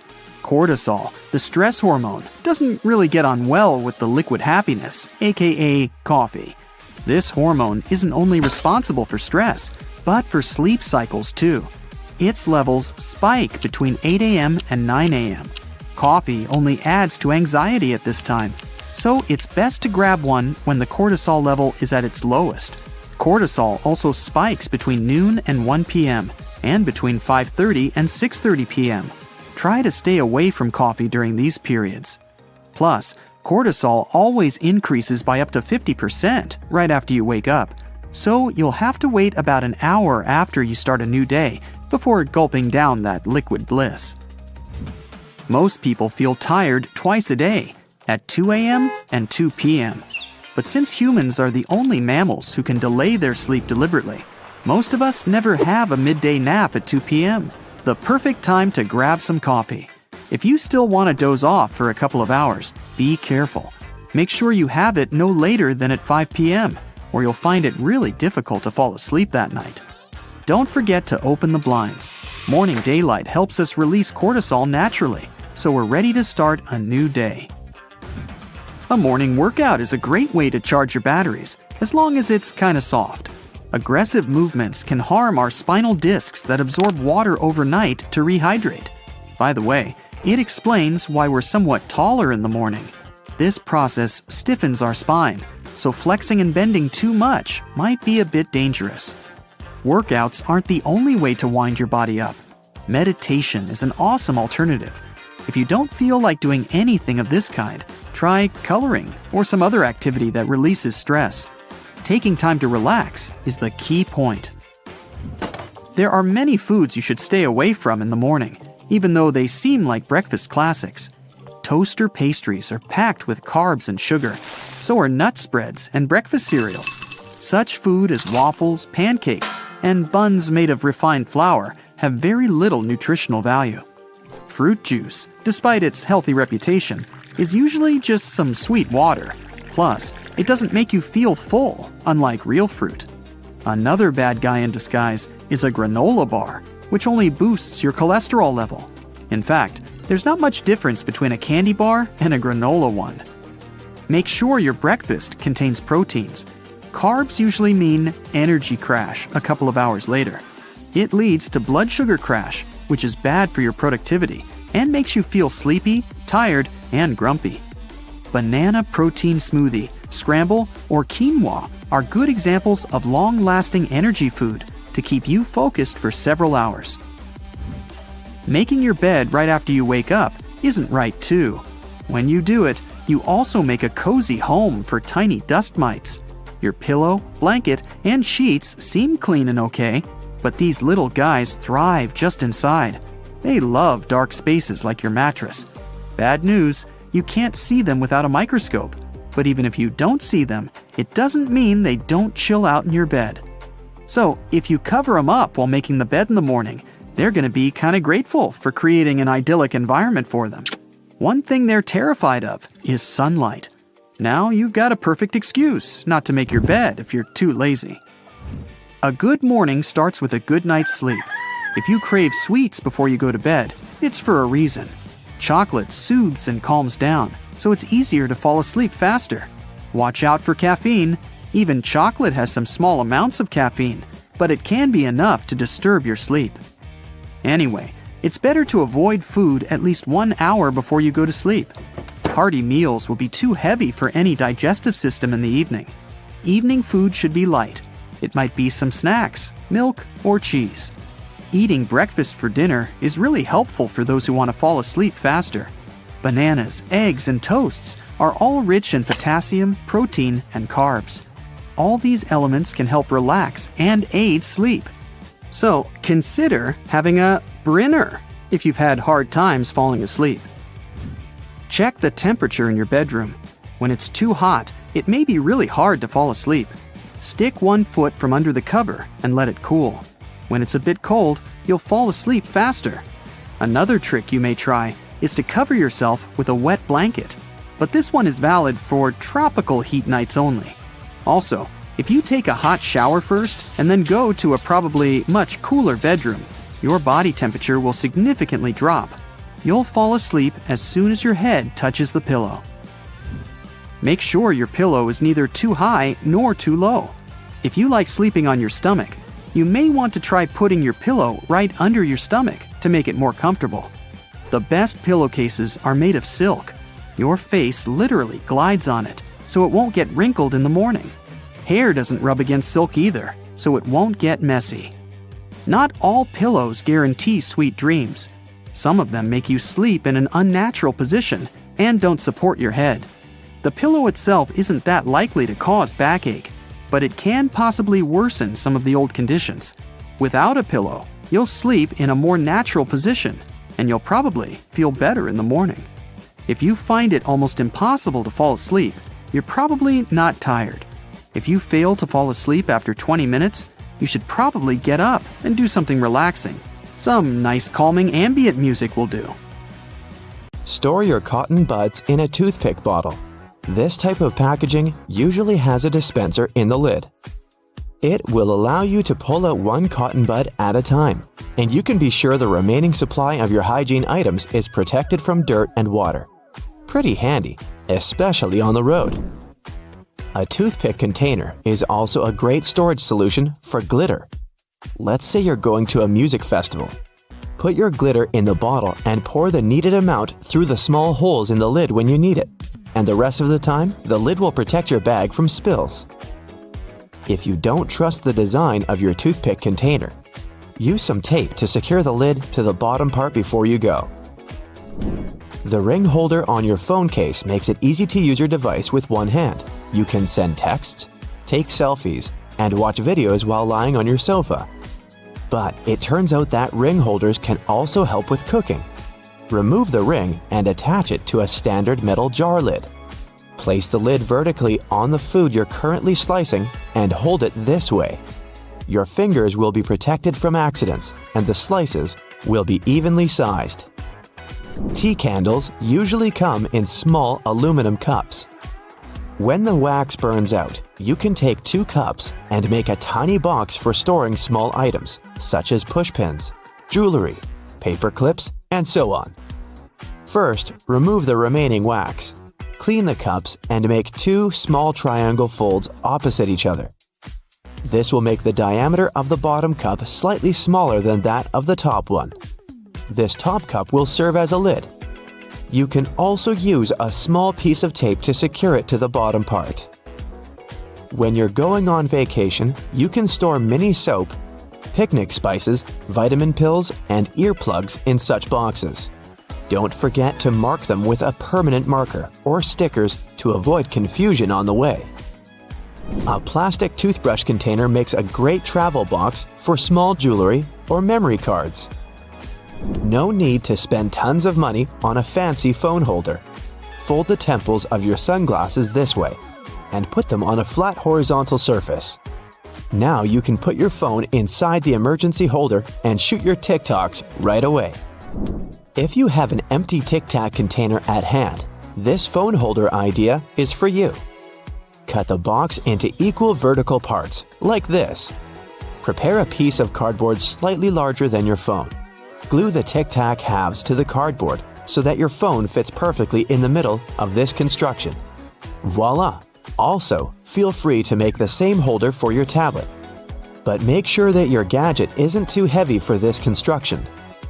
Here's another budget idea. Don't rush to throw away an empty tape roll. Use a ruler to mark 2 points on the opposite sides of the roll. Then, cut out 2 small inches that will hold your phone. Perfect balance and almost zero waste. Cut used plastic straws into small rings. Put 2 to 3 tablespoons of this stuff on a clean sheet of paper. Then place a sheet of paper on top of it and iron the whole thing. The rings will stick together into a single piece of plastic. Cut out an even circle and you can use it as a coaster for glasses and mugs. Use a meat beater to decorate your cookies. Place equal balls of dough on a baking tray. Now press them down with your favorite side of the beater.